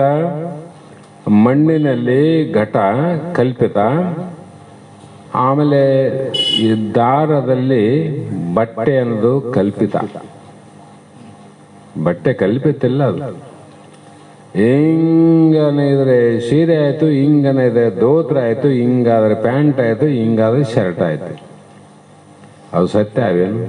ಅದ್ರೊಳಗಿರೋದು ಅನುಸೂತವಾಗಿರತಕ್ಕಂಥದ್ದು ದಾರ ಎಲ್ಲದ್ರಾಗ ಅದಿಲ್ಲ. ಸೀರೆಯಲ್ಲಿ ದಾರ ಅದ, ಪಂಜೆಯಲ್ಲಿ ದಾರ ಅದ, ಅಂಗಿಯಲ್ಲಿ ದಾರ ಅದ, ಪ್ಯಾಂಟಲ್ಲಿ ದಾರ ಅದ. ಹಾಗೆ ಕಲ್ಪಿತವಾಗಿರುತ್ತವೆ. ಹಾಗಾಗಿ ಭಿನ್ನ ಭಿನ್ನಗಳಾಗಿರುವ ಘಟಪಟಾದಿಗಳಲ್ಲಿ ಅಭಿನ್ನವಾಗಿರುವುದೇ ಪಾರಮಾರ್ಥಿಕವಾದ ಸತ್ತು. ಬೇರೆ ಬೇರೆ ಬೇರೆ ಆಕಾರ ನಾಮದಿಂದಿರುವಂಥ ಮಣ್ಣಿನ ಎಷ್ಟೋ ಸಾಮಾನು ಅವೆಲ್ಲ ಸುಳ್ಳಲ್ಲ, ಅದರೆಲ್ಲ ಇರುವಂಥ ಮಣ್ಣು ಮಾತ್ರ ಸತ್ಯ. ಅದೊಂದು ಸತ್ಯ. ಬಟ್ಟೆಗಳು ಬಹಳ ಬದಲಾವಣೆ ಅವ. ಅದು ಇರೋದು ಯಾವುದು? ನೂಲೊಂದು ಸತ್ಯ. ಅದು ನೂಲು ಯಾಕೆ ಸತ್ಯ ಅಂತ ಮೊನ್ನೆನೇ ಹೇಳೇನಿ. ಅದನ್ನು ವಿಚಾರ ಮಾಡೋದ್ರೆ ಮಣ್ಣಿಗೂ ಬಟ್ಟೆಗೂ ವ್ಯತ್ಯಾಸ ಇಲ್ಲ, ಎರಡು ಅಲ್ಲೇ ಹುಟ್ಟ್ಯಾವು. ಈಗ ನೀವು ಸದ್ಯ ಚಾಪೆಯಲ್ಲಿ ಕುಂತೀರಿ, ಈಗ ಎಷ್ಟು ನಮೂನೆ ಎಷ್ಟು ಡಿಸೈನ್ ಏನ್ ಚಂದ ಕಾಣ್ತಿಲ್ಲ, ಕಾಣ್ತದಿಲ್ಲ ಈಗ. ಆದರೆ ಇವು ಬಣ್ಣಗಳಿಂದ ಭಿನ್ನ ಭಿನ್ನವಾಗಿ ಕಾಣ್ತದೆ. ಇವೆಲ್ಲ ಬಣ್ಣ ಇಲ್ಲಂದ್ರೆ ಬಿಳಿ ಚಾಪೆ ಒಂದೇ ಅದ, ಬಿಳಿ ಚಾಪೆ ಅದು. ಬಣ್ಣ ಸೇರಿದ ಕಾರಣಕ್ಕೆ ಬಣ್ಣದಿಂದ ಕೂಡಿಸಿ ಮಾಡೋದಕ್ಕೆ ವಿಭಿನ್ನ ವಿಭಿನ್ನ ವಿಭಿನ್ನ ಬೇರೆ ಬೇರೆ ಬೇರೆ ಇದೆಷ್ಟು ಚಂದ ಅದ, ಅಲ್ಲೆಷ್ಟು ಚಂದ, ಅಲ್ಲೆಷ್ಟು ಚಂದ. ಇವೆಲ್ಲ ಬಣ್ಣ ತೆಗೆದ್ರೆ ಒಂದೇ ಚಾಪೆ ಉಳಿಯೋದು. ಅದರಂತೆ ನಾಮರೂಪದ ಬಣ್ಣದ ದೇಹಗಳು ನಾವು. ಮಣ್ಣು ಗೊಂಬೆಯಂತೆ ತನುವ, ಒಂದು ಗೊಂಬೆ ಆಕಾರದಿಂದ ಬಂದಂಥ ಈ ದೇಹಗಳು. ಹಾಗಾಗಿ ಇವೆಲ್ಲ ಏನಾಗ್ತವ? ನೀರ ಕಲಸಿ ನಿಮಿಷದಲ್ಲಿ ತೋರಿ ಅಡಗುವ ದೇಹವಿದನು, ನಂಬಬೇಡವೋ ಮನುಜ ನಂಬಬೇಡವು. ನಾವು ಎಲ್ಲಿ ಯಾಕೆ ನಂಬ್ತೀವಿ ಅಂದ್ರೆ ಅದಕ್ಕೊಂದು ಕಾರಣ ಅದ. ನಾವು ನಂಬಬೇಕು ಅಂತೇನಿಲ್ಲ. ಆದರೆ ಇವತ್ತ ಈ ದೇಹವನ್ನು ತೊಟ್ಟು ಹುಟ್ಟಿದವರು ಬಂದಿಲ್ಲ. ನಾವು ಜಗತ್ತು ಪೃಥ್ವಿ ಎಂದು ಸೃಷ್ಟಿಯಾಗದ ಅವತ್ತಿನಿಂದ ನಾನಾ ಥರದ ದೇಹಗಳನ್ನು ತೊಟ್ಟು ಆಯಾ ದೇಹಗಳಲ್ಲಿ ಆ ದೇಹವೇ ನಾನು ಅನ್ನಂತ ವಿಶ್ವಾಸ ಇಟ್ಟು ಏನಾಗಿದೆ? ವಿಶ್ವಾಸ ಅನ್ನೋದು ಘನ ಆಗ್ಯದ. ನಾವು ಅದು ಹೆಂಗೆ ಸುಳ್ಳು ಆಗ್ತದೆ, ಸಾಧನೆ ಇಲ್ಲಷ್ಟು ಅನ್ನುವಷ್ಟು ನಮಗೆ ದೃಢ ಆಗ್ಯದ. ಆಗ ದೃಢವಾದಂಥದ್ದನ್ನ ಇವತ್ತು ನಾವು ಇದೇ ಜನ್ಮದಲ್ಲಿ ನಾವು ಪಡ್ಕೋಬೇಕು. ಇದೇ ಜನ್ಮದಲ್ಲಿ ದೇಹದ ಮೇಲೆ ಮೋಹ ಹೋಗಬೇಕು. ಇದೇ ಜನ್ಮದಲ್ಲಿ ಆತ್ಮಜ್ಞಾನ ಆಗಬೇಕಂದ್ರೆ ಅಷ್ಟು ಸುಲಭದ ಮಾತಲ್ಲ. ಅದಕ್ಕೆ ಹೇಳ್ತಿಲ್ಲಿ ಪೂರ್ವ ಜನ್ಮದ ಸಂಸ್ಕಾರ. ಹಿಂದಿನ ಜನ್ಮದಲ್ಲಿ ಎಂದೋ ಲೇಸನ್ನು ಮಾಡಿ ಇಂದು ನಿಮ್ಮ ಅಡಿಗೆ ಬಂದೆ ಗುರುರಾಯ, ಭವ ಬಂಧನವ ಬಿಡಿಸೋ ಸರ್ವಜ್ಞಾನ. ನಾವೇನು ಈ ಕೇಳಕ್ಕೆ ಬಂದೀವಿ, ಸಾಮಾನ್ಯ ಪುಣ್ಯ ಮಾಡಿಲ್ಲ. ನಾವು 20, 25 ವರ್ಷ, 10 ವರ್ಷ, 15, 30 ವರ್ಷದ ಪರ್ಯಂತರವಾಗಿ ಇಂಥ ವಿಚಾರವನ್ನು, ಅದು ಶಾಸ್ತ್ರಗಳಿಗೆ ವೇದಗಳಿಗೆ ಅನುಗುಣವಾಗಿ, ನೀವು ಲಕ್ಷ್ಯದಲ್ಲಿಟ್ಟ ಮನುಷ್ಯನ ಅನುಗುಣವಾಗಿಲ್ಲ. ವೇದಶಾಸ್ತ್ರಗಳ ಗುರು ವಾಕ್ಯಕ್ಕೆ ಅನುಗುಣವಾಗಿ ಷಡ್ಲಿಂಗ ಪೂರ್ವಕವಾಗಿ ನಾವು ಕೇಳುವಂಥ ಅವಕಾಶ ಸಿಕ್ಕದಲ್ಲ. ಇದು ಬಹುಜನ್ಮದ ಪುಣ್ಯದಿಂದ ನಾವು ಮಲವಿಕ್ಷೇಪವನ್ನು ನಾಶ ಮಾಡಿ ಆವರಣವನ್ನು ಇಟ್ಟುಕೊಂಡು ಬಂದಂಥ ಅಧಿಕಾರಿಗಳು ಇಲ್ಲಿರೋದು. ಇಲ್ಲಾಂದ್ರೆ ಷಡ್ಲಿಂಗ ಪೂರ್ವಕವಾಗಿ ಶಾಸ್ತ್ರ ಎಷ್ಟು ಮಂದಿ ಸಿಕ್ಕದ? ಷಡ್ಲಿಂಗ ಪೂರ್ವಕವಾಗಿ ಶಾಸ್ತ್ರ ಎಷ್ಟು ಮಂದಿ ಕೇಳ್ಯಾರಂತ. ಅದೇನಂತ ಶಾಸ್ತ್ರ ಷಡ್ಲಿಂಗ ಪೂರ್ವಕವಾಗಿ ಕ್ರಮ ಅಂದ್ರೇನು? ಷಡ್ಲಿಂಗ ಪೂರ್ವಕವಾಗಿ ಅಲ್ಲೇನೆ ತಪ್ಪದ. ಇನ್ನು ಮುಂದೆ ಹೆಜ್ಜೆ ಒಂದು ತಪ್ಪಿದ ಮೇಲೆ ಮುಂದಿನ ಹೆಜ್ಜೆ ತಪ್ತಾವ, ಸರಿ ಆಗೋದಿಲ್ಲ. ಆದರೂ ಕೂಡ ಒಂದು ಏನಿಟ್ಟನ ಭಗವಂತಂದ್ರೆ ಆ ಹೆಜ್ಜೆ ತಪ್ಪಲಾರ್ದಂಗ ದಯಾಮಯ ಕರುಣಾಮಯ ಕೃಪಾಕರ ಆ ಸದ್ಗುರುನಾಥ ನಮ್ಮನ್ನ ನೋಡಿ ಮಾತನಾಡಿ ಕೆಲ ನಮ್ಮ ಮಂದಿ ಹೋಯ್ತಲ್ಲ ಇದ್ರಾಗ ಹೋಗ್ಯದ. ಆ ಕೃಪೆ ಇರೋದಕ್ಕಾಗಿ ಒಂದೇ ಒಂದಿಟ್ಟ. ಹೇಗಿಟ್ಟಂದ್ರೆ ಕಬ್ಬಿಣ ನೀರಲು ಮುಳುಗಿದರೆ, ಕಬ್ಬಿಣ ನೀರಲು ಬಿದ್ದರೆ ಮುಳುಗುವುದು, ಅದು ಬಿಡಿದರೆ ತೇಲುವುದು. ದೃಷ್ಟಾಂತ ಕೊಟ್ರು ಅವರು. ಒಂದು ಕಬ್ಬಿಣ ಗುಂಡಾದ, ಗುಂಡನ್ನ ನೀರಾಗ ಹಾಕಿಬಿಟ್ರೆ ಅದೇನಾಗ್ತದ? ಮುಳುಗುವುದು, ಎಂದೂ ತೇಲೋದಿಲ್ಲ. ಅದೇ ಕಬ್ಬಿಣವನ್ನ ಕಾಸಿ ಬಡಿದು ಅದನ್ನ ತಗಡ ರೂಪದಲ್ಲಿ ಮಾಡಿ 106 ಟನ್ನ ಹಡಗ ಮಾಡಿದ ಕೂಡ ತೇಲ್ತದ. ಅದು ಬಿಡ 106 ಟನ್ ನಮ್ಗ ಹಡಗ ನೋಡಿದ್ರೆ ಗೊತ್ತಾಗ್ತದ. ಈ ಕಬ್ಬಿಣವನ್ನ ಸ್ವಲ್ಪ ಬಡಿದು ತಗಡ ಮಾಡಿ ನೀರಲ್ಲಿ ಹಾಕಿದ್ರೆ ಅದು ತೇಲ್ತದಿಲ್ಲ. ಅದು ಏನು ಕಾಗದ ಆಗಿದೆ ಅನ್ನೋದು ಕಬ್ಬಿಣನೇ ಅದ, ಕಾಗದ ಆಗಿಲ್ಲ. ಮೊದಲನೇ ಇತ್ತು ಕಬ್ಬಿಣ ಇತ್ತು, ಅದು ಮುಳುಗ್ತಿತ್ತು, ಅದೇ ಕಬ್ಬಿಣ ತೇಲ್ತದ. ಯಾವನ ಬಂದ ಅವಧಿ ಅದೇನು ದೊಡ್ಡಾಗದ್ರಿ, ಈಗ ಮೊದಲು ಕಬ್ಬಿಣ ಇತ್ತು, ತೂಕ ಹೆಚ್ಚಾಗಿತ್ತು, ಈಗ ಅಗರ ಆಗ್ಯದ, ಅದಕ್ಕೆ ತೇಲ್ತದಂದ ಅವನಿಗೆ ಹೇಳಿದ್ರು, ಇಲ್ಲ ತಮ್ಮ ತೂಕ ಮಾಡಂದ. ಕಬ್ಬಿಣ ಗುಂಡು ಎಷ್ಟಾದ? ಮೊದಲು 30 kg ಇದ್ರೆ ಈಗ ತಗಡಾದಾಗ 30 kgನೇ ಅದ. ಕಬ್ಬಿಣದಲ್ಲಿ ಏನು ಬದಲಾವಣೆ ಆಗಿಲ್ಲ, ಹೆಚ್ಚು ಕಡಿಮೆ ಆಗಿದೆ ಅಂದು, ಆದರೆ ಅದರ ವೃತ್ತಿಗಳು ಬದಲಾವಣೆ ಆಗ್ಯಾವ ನೋಡ್ರಿ. ಅದರ ಕರ್ಮ ಮುಳುತಿತ್ತು, ಈಗ ಅದು ತೇಲ್ತದ. ಯಾಕಂದ್ರೆ ಆ ಒಂದು ಕಮ್ಮಾರನ ಸಂಸ್ಕಾರ ಕೊಟ್ಟದಕ್ಕಾಗಿ. ಕಬ್ಬಿಣಕ್ಕೆ ಸಂಸ್ಕಾರ ಕೊಟ್ಟನಿಲ್ಲ. ಅದೇ ರೀತಿ ಸದ್ಗುರುನಾಥ ನಮ್ಮ ಬುದ್ಧಿ ಏನದ, ಅದು ಸಂಸಾರದಲ್ಲಿ ಮೂಳಿಗೆ ಹೋಗ್ಯದ. ಅದು ಯಾಕಡೆ ಸುತ್ತ ಬಂದು ಅಲ್ಲೇ ಮುಳುಗ್ತದ, ಬೇರೆ ಕಡೆ ಎಷ್ಟನ ಬರಲಿ ಅಲ್ಲೇ ಮುಳುಗದೆ ಅದು. ಈ ಮುಳುಗುವಂತ ಬುದ್ಧಿಯನ್ನ ಸದ್ಗುರುನಾಥನ ಏನಾದ್ರು ಕೈಯೇ ಸಿಕ್ತು ಅಂದ್ರೆ ಆ ಬುದ್ಧಿಯನ್ನ ತಿದ್ದಿ, ಬುದ್ಧಿ ಏನ್ ಮಾಡಿದ? ತಿದ್ದಿದಾಗ ಈಗೇನಾಯ್ತು? ನೀರಿನಾಗ ಮುಳುಗೋದು ನೀರಿನಲ್ಲೇ ತೇಲಕತ್ತದ, ಹೌದಿಲ್ಲ? ಈಗ ನಾವೇನ್ ಮಾಡಬೇಕಾಗಿಲ್ಲ, ತನುವ ದಂಡಿಸಬೇಡ ಮನವ ನಿಲ್ಲಿಸಬೇಡ.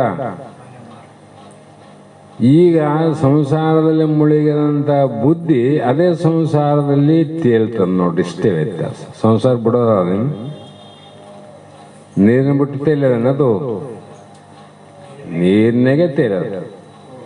ಮತ್ತೆ ಸಂಸಾರ ಬಿಟ್ಟು ತೇಲ್ತಾನೆ ನೀನು? ಸಂಸಾರದಾಗ ಮುಳುಗಿತ್ತು, ಸಂಸಾರ ತೇಲ್ಬೇಕು.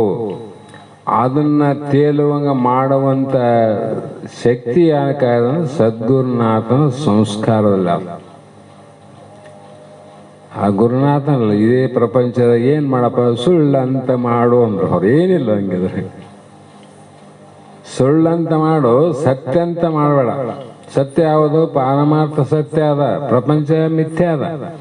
ಆದ್ರೆ ಇದು ಬಿಟ್ಟು, ನೀರು ಬಿಟ್ಟು ಎಲ್ಲಿ ಹೋಗಿಲ್ಲ ನೀನು. ಅದ್ರಾಗ ಸಂಸಾರ ಬಿಟ್ಟು ಎಲ್ಲಿ ಓಡಿ ಹೋಗ್ಬೇಡ.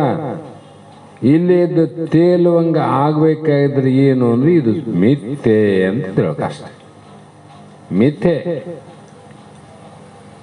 ಅದನ್ನ ತಿಳ್ಕೊಳ್ಳೋದಕ್ಕಾಗಿನೇ ಉತ್ತಮವಾದ ಅಧಿಕಾರಿ ಬೇಕು ನೋಡು. ಮೊದಲು ಹೇಳಿದ ಅಧಿಕಾರಿ ಸಾಮಾನ್ಯ, ವಿಶೇಷ ಅಧಿಕಾರಿ. ಹೀಗೆ ಇಲ್ಲಿ ಅನಂತ ರೀತಿಯಿಂದ ಯಾವ ನಾಮರೂಪಾಯಿನವ ಇವೆಲ್ಲ ಮಿಥ್ಯೆ ಆಗಿವೆ. ಈ ರೀತಿ ಸತ್ಯ ಯಾವುದು ಮಿಥ್ಯೆ ಯಾವುದಂತ ನಮ್ಮಲ್ಲಿ ಯಾವ ಸಾಧನೆಯಿಂದ ತಿಳಿಯಕ್ಕೆ ಬರ್ತದ್ರಿ ಗುರುಗಳೇ? ಇದಕ್ಕೆ ಯಾವ ಸಾಧನೆ ತಿಳಿಬೇಕು ಅಂದ್ರೆ ಕಂಬಾರನಿಗೆ ಅಡಿಗಲ್ಲು ಬೇಕು, ಒಂದು ಸುತ್ತಿಗೆ ಬೇಕು, ಮತ್ತು ಒಬ್ಬನ ಬುಡೆಯನ್ನು ಬೇಕು. ಆ ಸಾಧನೆಯಿಂದ ಅದು ಕಬ್ಬಿಣಕ್ಕೇನಾಯ್ತು, ತಗಡಾಗಿ ತಿಳ್ತದ. ಅದೇ ರೀತಿ ಈ ರೀತಿಯ ಸತ್ಯ ಮಿಥ್ಯೆ ಎಂದು ತಿಳಿಲಿಕ್ಕೆ ಬರ್ತದ ಯಾವರಿಂದ ಅಂದ್ರೆ ಅವರೇ ಹೇಳಿದ್ರು ಬುದ್ಧಿಯಿಂದ ತಿಳಿಯಲಿಕ್ಕೆ ಬರುತ್ತದೆ. ಬುದ್ಧಿಯಿಂದನೇ ತಿಳಿಬೇಕು ನಾವು, ಬೇರೆ ಯಾವುದರಿಂದ ತಿಳಿಲಿಕ್ಕೆ ಸಾಧ್ಯನಿಲ್ಲ. ಹಾಗಾಗಿ ಈ ಮಾತನ್ನ ಕೇಳಿದಂತ ಶಿಷ್ಯ ಮತ್ತೆ ಪ್ರಶ್ನೆ ಮಾಡ್ತಾನ, ಏನ್ರಿ ತಾವು ಅದ್ವೈತಗಳು? ನೀವು ಅದ್ವೈತಗಳಲ್ಲ, ಒಂದೇ ಅಂತೀರಿ, ಬುದ್ಧಿ ಒಂದೇ ಅಂದ್ರಿಲ್ಲ. ಅವೆರಡ ಅವನು ಎಲ್ಲೆಲ್ಲ ಬುದ್ಧಿ ಒಂದೊಂದೇ ಅದ, ಎಲ್ಲೆಲ್ಲ ಮನಸ್ಸು ಒಂದೊಂದೇ ಅದ. ಎರಡೆರಡು ಮನಸ್ಸು ಕೊಟ್ಟ ನೀನು? ಎರಡೆರಡು ಬುದ್ಧಿ, ಎರಡೆರಡು ಮನಸ್ಸು, ಎರಡೆರಡು ಚಿತ್ತ, ಎರಡೆರಡು ಅಹಂಕಾರ ಕೊಟ್ಟಿಲ್ಲ. ಆದ್ದರಿಂದ ಸತ್ಯ ಮಿಥ್ಯ ಜ್ಞಾನವು ತಮಗೆ ಆಗುವುದೆಂದು ಶಂಕೆಯನ್ನು ಮಾಡಿದರೆ ನಿಮಗೆ ಆಗ್ತದ್ರಿ ಅದ್ವೈತಗಳು. ಬ್ರಹ್ಮ ಸತ್ಯ ಅಂತನ್ನೋ ಒಂದೇ ಬುದ್ಧಿ ಆದ ನಿಮ್ಮಲ್ಲಿ. ಎರಡು ಬ್ರಹ್ಮನಲ್ಲಿ ಮತ್ತೊಂದು ಇಲ್ಲ ಅನ್ನುವಂಥ ಬುದ್ಧಿ ಇಲ್ಲ. ನಿಮ್ಮಂಥವರಿಗೆ ಬುದ್ಧಿಯಿಂದ ತಿಳಿಯಲಿಕ್ಕೆ ಸಾಧ್ಯ ಆಯಿತು. ಆದರೆ ಜಗತ್ತು ಮಿಥ್ಯೆ ಅನ್ನುವಂಥ ಬುದ್ಧಿ ಒಂದು ಬ್ರಹ್ಮ ಸತ್ಯ ಅಂತದ, ಇನ್ನೊಂದು ಜಗತ್ತು ಮಿಥ್ಯೆ ಅಂತದಲ್ಲ. ಸತ್ಯ ಅಂದಮೇಲೆ ಮಿಥ್ಯೆ ಕಾಣಬಾರದು, ಬುದ್ಧಿಯಲ್ಲಿ ಬರಬಾರದು. ಮಿಥ್ಯ ಅಂತ ಬುದ್ಧಿಯಲ್ಲಿದ್ದ ಸತ್ಯದ ಬುದ್ಧಿ ಆಗಬಾರದು. ಪ್ರಶ್ನೆಗಳು ಈ ನ್ಯಾಯಶಾಸ್ತ್ರ ಇದು ಅಂತ ಕೇಳಿದಾಗ ಎರಡು ಬುದ್ಧಿಗಳು ಆಗುತ್ತವೆ. ಆದ್ದರಿಂದ ಮಿಥ್ಯ ತಿಳಿಯುವಂತ ಬುದ್ಧಿ ಒಂದು, ಸತ್ಯ ತಿಳಿಯುವಂತ ಬುದ್ಧಿ ಒಂದು. ಅದ್ವೈತ ಒಂದೇ ಅಂದ್ಮೇಲೆ ಇಲ್ಲಿ ಎರಡು ಬುದ್ಧಿ ಆದವಲ್ಲ. ಒಂದೇ ಬುದ್ಧಿ ರೀ ಅಂತ ನೀವು ಹೇಳಬಹುದು. ಒಂದೇ ಬುದ್ಧಿ ಆದರೆ ಹಗಲಿನಲ್ಲಿ ರಾತ್ರಿ ಇರಂಗಿಲ್ಲ, ರಾತ್ರಿಯಲ್ಲಿ ಹಗಲಿರಂಗಿಲ್ಲ, ಎರಡು ಕೂಡಿ ಇರಕ್ಕಂತೂ ಬರಂಗಿಲ್ಲ. ಮತ್ತೆ ಹೆಂಗ್ ತಿಳ್ಕೊಳ್ಳಿ ನಾನಂತ ನಾನು ಹೆಂಗ್ ತಿಳಿಲಿ ಗುರುವೇ ಅಂದಾಗ ಇದು ಏನು ಮಾಡು ಅಂದ್ರೆ ಘಟ ಪಟಗಳಂತೆ ಎರಡು ಸತ್ಯಗಳು ಭಿನ್ನವಾಗಿಲ್ಲ. ಕಿಂತು ಸೋ ಅಯಮಿತ್ಯಾದಿ ವಾಕ್ಯದಂತೆ ಘಟ ಸನ್ ಎಂಬಲ್ಲಿ ಸಮಾಧಾನ ಕಾರಣವು ಅಂಗೀಕರಿಸಲ್ಪಟ್ಟಿದೆ. ಇದು ಒಂದೇನೆ, ಒಂದನ್ನು ನೋಡಿ ಇದೆ ಎಂದೆ, ಅದನ್ನು ನೋಡಿ ಇಲ್ಲ ನೆರಳವನಲ್ಲಿ. ಯಾವುದನ್ನು ನೋಡಿ ಬುದ್ಧಿಯಿಂದ ಆದಂದಿ, ಅದು ಇಲ್ಲ ಅಂತ ತಿಳಿದು ಅದೇ ಬುದ್ಧಿಯಿಂದ ತಿಳ್ಕೊಂಡು ಮತ್ತೆ ಎರಡವ. ಆದನ್ನಕ್ಕೆ ಒಂದು ಬುದ್ಧಿ, ಇಲ್ಲ ಅನ್ನಕ್ಕೆ ಒಂದು ಬುದ್ಧಿ ಅವೇನು? ಒಂದೇ ಬುದ್ಧಿ ಶಿಷ್ಯ. ಅದರಂತೆ ಮುಂದಿನ ನುಡಿಯಲ್ಲಿ ಅನಂತ ಪ್ರಶ್ನೆ ಮಾಡ್ತಾರ ಅವರು. ಇರ್ಲಿ, ಏನೇ ಸರ್ವಂ ಮಿಥ್ಯೆ ಎನ್ನಬೇಹುದು ಅಂತಾಗೆ ತನಗೆ ನಿಜ ಸಿದ್ಧಿಯನ್ನು ಸಾಧಿಸಲ್ಕೆ ಪುಷಿ ತನು ಮುಖ್ಯವಾಗದು ಎನೆ ಕೇಳು. ಆದ್ದರಿಂದ ಎಲ್ಲ ಮಿಥ್ಯೆ ಅಂತ ಹೇಳಿದ ಮೇಲೆ ಶರೀರ ಮಿಥ್ಯೆ ಅಲ್ಲ, ಇಂದ್ರಿಯಾದಗಳ ಮಿಥ್ಯೆ, ತನು ಕರ್ಣ ಅಂದ್ರೆ ಎಲ್ಲವೂ ಮಿಥ್ಯೆನೆ. ಮಿಥ್ಯೆ ಅಂದಮೇಲೆ ಈಗ ಗುರುಭೂತ ಶಾಸ್ತ್ರಾದಿಗಳು ಯಾವ ಸಾಧನೆಯಿಂದ ನಡೆದವಪ್ಪ? ಸತ್ಯವಾದ ಬ್ರಹ್ಮನಿಗಂತೂ ಅಜ್ಞಾನ ಆಗಿಲ್ಲ, ಅವನು ಬಂಧನಾಗಿಲ್ಲ, ಅವನು ಮೋಕ್ಷದ ಅಪೇಕ್ಷೆ ಇಲ್ಲ. ಇಲ್ಲಲ್ಲ, ಶರೀರ ಜಡ ಅಂತೇಳಿ ಇದಕ್ಕಂತೂ ಏನು ಗೊತ್ತೇ ಇಲ್ಲ. ಸುಖ ಯಾವುದು ದುಃಖ ಯಾವುದು, ಕಲ್ಲು ಮೇಲೆ ಕಾಲಿಟ್ರೆ ಏನು ಗೊತ್ತು, ಅದ್ರಂಗೆ ಏನು ಗೊತ್ತಿಲ್ಲ. ಜೀವನ ಬೇಕಂದ್ರೆ ಜೀವ ಖುಷಿ, ಅವನು ಯಾರು ಬಿಟ್ಟನ ಜೀವ? ಆಮೇಲೆ ಇಲ್ಲಿ ಮೋಕ್ಷ ಸಾಧನದ ಮಾರ್ಗಗಳು ಪರಂಪರೆಯಿಂದ ವೇದಗಳು ಹೇಳಿಕಾಂತ ಬಂದ ಋಷಿವಾಕ್ಯಗಳು ಕೇಳಿ, ಸಂತರು ಕೇಳಿ, ಶರಣರು ಕೇಳಿ, ಗುರುಗಳು ಕೇಳಿ, ಇಲ್ಲಿವರೆಗೆ ಪರಂಪರೆಯಿಂದ ಮುಂದಾದರೂ ಹೇಳೋದು ಕೇಳೋದು ನಡೆದಲ್ಲ. ಶರೀರದ ಮಿಥ್ಯಾದಿಲ್ಲ, ಮಿಥ್ಯವಾದ ಶರೀರದಿಂದ ನಡೆದ ಸಾಧನೆ ಸತ್ಯವಾದ ವಸ್ತುವಿನ ಪ್ರಾಪ್ತಿ ಹೆಂಗಾಗ್ತದ ಅದು ಹೇಳ್ರಂದ. ಸುಳ್ಳ ಮೇಲೆ ಸುಳ್ಳಿರ್ಬೇಕು, ಸುಳ್ಳಿನಲ್ಲಿ ಸತ್ಯದ ಅನುಭವ ಹೆಂಗಾಗ್ತದೆ? ಈ ಮಾಯೆ ಮಿಥ್ಯೆ ಅಂದ್ರೆ ಮಾಯೆಯಲ್ಲಿ ನಾವು ಸತ್ಯ ಬ್ರಹ್ಮನ ಕಾಣಕ್ ಸಾಧ್ಯ ಆಗ್ತೇನೆ? ಅದು ಇಲ್ಲ, ಸಾಧ್ಯನೇ ಇಲ್ಲ. ಯಾಕಂದ್ರೆ ಮನೇನೆ ಹೇಳಿನಿ, ಹಗ್ಗ ಹಾವಾಗಬಹುದು, ಹಾವೆಂದು ಹಗ್ಗ ಆಗೋದಿಲ್ಲ. ಹಾವು ಹಗ್ಗ ಆಗಿದೆ, ಹಗ್ಗವೇ ಹಾವಾಗಬಹುದು, ಆದ್ರೆ ಹಾವು ಎಂದಿಗೂ ಹಗ್ಗ ಆಗೋದಿಲ್ಲ. ಹಗ್ಗಾಗಿ ತೋರಿದ ಹಾವು ಸುಳ್ಳಾದ್ರೂ ಕೂಡ ಹಗ್ಗ ಏನು ಸುಳ್ಳಾಗಿದೇನು? ಸುಳ್ಳಾಗೋದಿಲ್ಲ. ಅದರಂಗ ಈಶ್ವರನಿಂದ ಜಗತ್ತಾಗಿದೆ, ಜಗತ್ತು ಈಶ್ವರ ಆಗೋದಿಲ್ಲ ನೋಡ್ರಿ. ಜಗತ್ತಿನಿಂದ ಈಶ್ವರ ಆಗ್ಯದ, ಹಗ್ಗದಿಂದ ಹಾವಾಗ್ಯದ. ಈಶ್ವರನಿಂದ ಜಗತ್ತಾಗ್ಯದ, ಆದ್ರೆ ಜಗತ್ತು ಈಶ್ವರನಾಗೋದಿಲ್ಲ, ಇಲ್ಲಿ ಸಾಧ್ಯನೇ ಇಲ್ಲ. ಹಾಗಾಗಿ ಏನೇ ಅಂದ್ರೆ ಈ ರೀತಿ ಗುರುಗಳಿಗೆ ಪ್ರಶ್ನೆಯನ್ನು ಮಾಡಿ ಉತ್ತರವನ್ನು ಹೇಳಿದಾಗ ಉತ್ತರದ ಸದ್ವಿಚಾರವನ್ನ ಕೇಳಿ ಶಿಷ್ಯನಿಗೆ ಸಂಶಯ ಬಂದದ. ಏನು ಸಂಶಯ? ಪಾರಮಾರ್ಥಿಕ ಚೈತನ್ಯಕ್ಕೆ ವ್ಯತಿರಿಕ್ತವಾದ ಸಕಲವೂ ಸುಳ್ಳಲ್ಲ. ಬ್ರಹ್ಮ ಸತ್ಯ ಜಗನ್ಮಿತ್ಯ ಅಂದ್ರೆ ಜಗತ್ತೆಲ್ಲವೂ ಸುಳ್ಳಾಯ್ತು. ಒಂದು ಎರಡು ಇದು ಸುಳ್ಳ ಇದು ಸುಳ್ಳು ಅಂತ ಏನಿಲ್ಲ, ಅದು ಒಂದೇ. ಅದನ್ನ ಬಿಟ್ಟು ಏನಾವ ಎಲ್ಲ ಸುಳ್ಳು ಅಂತ ಹೇಳಿದ ಮೇಲೆ ಗುರುಶಾಸ್ತ್ರ ಬೋಧಕತ್ವ ಸುಳ್ಳಲ್ಲ. ಗುರು ಸುಳ್ಳಲ್ಲ, ಶಾಸ್ತ್ರ ಸುಳ್ಳು. ಬೋಧ ಅಂದ್ರೆ ಹೇಳುವುದು, ಬೋಧಕತ್ವ ಅಂದ್ರೆ ಹೇಳೋದು ಕೇಳೋದು. ಹೀಗೆ ಈ ಎಲ್ಲ ಶರೀರಗಳು ಮಿಥ್ಯೆ ಎಂದು ಹೇಳಿದಂಗೆ ಆಯ್ತಲ್ಲ ಗುರುಗಳೇ. ಹೇಳೋರು ಶರೀರ ಸುಳ್ಳು, ಕೇಳೋನು ಶರೀರ ಸುಳ್ಳು ಅಂದಮೇಲೆ ಖುಷಿ ಆದವಿಲ್ಲ ಸಾಧನ. ಮೋಕ್ಷಕ್ಕೆ ಸಾಧನ ಏನಂತ ಹೇಳಿದ್ರೆ ಮೊದಲಿಂದ ಮನುಷ್ಯ ಜನ್ಮ ಅಂದ್ರ ಮಾನವ ಶರೀರ ಅಂತ ಹೇಳ್ಯಾರ.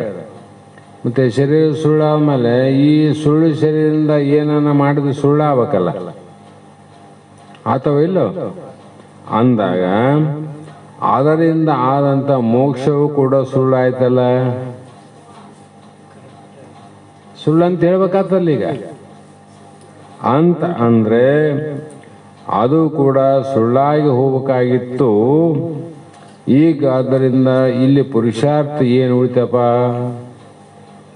ಏನು ಇಲ್ಲಿವರೆಗೆ ಮಾಡಿದ್ರೆ ಏನು ಉಳ್ಕಂತು ಅಂತ ಅಂದ್ರೆ ನಾವು ಇಲ್ಲಪ್ಪ ಏನು ಉಳಿಲಿಲ್ಲ ಅಂದ್ರೆ ಇಲ್ಲಿಯವರೆಗೂ ಸಂತರು ಶರಣರು ನಾವು ನೀವು ಎಲ್ಲರೂ ಮಾಡಿದ ಮೋಕ್ಷ ಸಾಧನೆಯ ವ್ಯವಸ್ಥೆಯೇ ವ್ಯರ್ಥ ಆಯ್ತು ನೋಡು. ನೀರಿನಾಗ ಹುಣಚೆನ ತೊಳೆದಾಗಾಯ್ತು ಅಂತ ಅಂದ್ರೆ ಅದಕ್ಕೆ ಗುರುಗಳು ಮುಂದೆ ಹೇಳುವ ರೀತಿ ಉತ್ತರವನ್ನು ಕೊಡ್ತಾರೆ ಶಿಷ್ಯಗ. ಅದಕ್ಕೆ ಬಲಾಢ್ಯ ಗುರು ಯಾಕೆ ಬೇಕಂದ್ರೆ ಶಿಷ್ಯ ಯಾವುದೇ ರೀತಿ ಸಂಶಯ ಮಾಡಿದರೂ ಕೂಡ ಅವನ ಸಂಶಯವನ್ನ ಕಳೆದು ಅವನನ್ನ ಕಾಪಾಡುತ್ತೇನೆ ಅನ್ನುವಂತ ಕರುಣಾಮಯಿ ಗುರು ಇರಬೇಕು. ಅವನಲ್ಲಿ ಬರೇ ಶ್ರೋತ್ರಿಯತ್ವ ಬ್ರಹ್ಮನಿಷ್ಠತ್ವ ಇದ್ರೆ ಕೆಲಸ ಆಗಲ್ಲ. ಅದಕ್ಕೆ ಅವನ ಲಕ್ಷಣ ಕೊಟ್ಟರು. ಶ್ರೋತ್ರಿಯ ಬ್ರಹ್ಮನಿಷ್ಠನ ಲಕ್ಷಣ ಏನಂದ್ರೆ ಕರುಣೆ ಸತ್ಕಲೆ ಶಾಸ್ತ್ರ ಪರಿಣತೆ ನಿರಾಸೆ ಸೌಂದರ್ಯತ ಸುಮುಖತ್ವ ಸುಜ್ಞಾನ ಅಂಗಗಳು ಇರಲು ಅವನೇ ಸೇವೆ ಗುರುವಕ್ಕೂ. ಅವನಲ್ಲಿ ಏನಿರೋ ಕರುಣೆ, ಯಾಕಂದ್ರೆ ಕಾಪಾಡಬೇಕಲ್ಲಪ್ಪ ಅವನಲ್ಲಿ ಬೇಕಾದಷ್ಟು ಪಂಡಿತತ್ವ ಇತ್ತು, ಜ್ಞಾನಿಗಳಾರಿಲ್ಲಂತಲ್ಲ. ಅವರಿಗೆ ಕರುಣೆಯಿಂದ ದಯಾಳತ್ವದಿಂದ ಉದ್ಧಾರ ಮಾಡಿ ಭವದಿಂದ ಕಡಿಮೆ ಮಾಡೋಣ ಹೆಂಗನ ಮಾಡಿ ಅಂತ ಹೇಳಿ ಅನ್ನುವ ಕೃಪಾಕರನಾಗಿರ್ಬೇಕಲ್ಲಪ್ಪ. ಕೃಪೆ ಇಲ್ಲಂದ್ರೆ ಏನ್ ಮಾಡ್ತದೆ? ಅದಕ್ಕೆ ಅಂಥವ್ರು ಎಲ್ಲ ರೀತಿ ವಿಚಾರ ಮಾಡಿ ಮಹಾಜನ ಆಶ್ರಯಂ ಬಹು ದುರ್ಲಭ ವಿಚಾರ ಮಾಡಿ ನೋಡಿದಾಗ ಬಹು ದುರ್ಲಭ ಇಲ್ಲಾಂದ್ರೆ ಎಲ್ಲ ಮಂದೇ ಕಾಣ್ತದ ಜಗತ್ತು. ಅದಕ್ಕೆ ಇಲ್ಲಿ ಹೇಳ್ತಾರ ಉತ್ತರ 8ನೇ ನುಡಿಯಲ್ಲಿ, ಶಿಲೆಯ ಭೈರವನಲ್ಲಿ ಫಲವು ಸಿದ್ಧಿಗಳಾಗಿ ನೆಲೆಸಿ ತೋರ್ಪಂತೆ ಪುಷಿಯ ಸಾಧನದಿಂದ ಫಲಿಸುವುದು ಸತ್ಯವ ಮುಕ್ತಿ ಅಂದ್ರು. ಸುಳ್ಳು ಸಾಧನೆಗಳಿಂದ ಸತ್ಯವಾದ ಮೋಕ್ಷ ಹೆಂಗಾತಂತ ಕೇಳಿದಲ್ಲಪ್ಪ ಶಿಷ್ಯ. ಇರ್ಲಿ ಪಾಪ, ನಾ ಹೇಳ್ತೀನಿ ಕೇಳಂತಾರ ಅವರು. ಶಿಲೆಯ ಅಂದಂದ್ರು. ಶಿಲೆ ಅಂದ್ರೆ ಏನು? ಯಾವುದೋ ಒಂದು ಕಲ್ಲಿನಲ್ಲಿ, ಇಲ್ಲಿ ಶಿಲೆ ಅಂದ್ರೆ ಕಲ್ಲಿನಲ್ಲಿ ಅಂತಾನೆ ವಿಚಾರ ಮಾಡಿದಾಗ ಆ ಕಲ್ಲಿನಲ್ಲಿ ಕೆತ್ತಿದ ಭೈರವ ಮೂರ್ತಿಯಲ್ಲಿ ಒಂದು ಭೈರವನ ಮೂರ್ತಿ ಕೆತ್ತಾರೆ. ಅಲ್ಲಿ ಏನಾಗ್ತದ, ಕೆಲವು ಜನರಿಗೆ ಪೂಜಿಸಿ ಧ್ಯಾನಿಸಿ ಭಾವಿಸಿದಂತೆ ಅನೇಕ ಸಿದ್ಧಿಗಳು ಅವರಿಗೆ ಪ್ರಾಪ್ತಿ ಆಗ್ತಾವ. ಆತವಿಲ್ಲ? ಇದನ್ನ ಗಟ್ಟಿಗೆ ಹಿಡ್ಕೊ.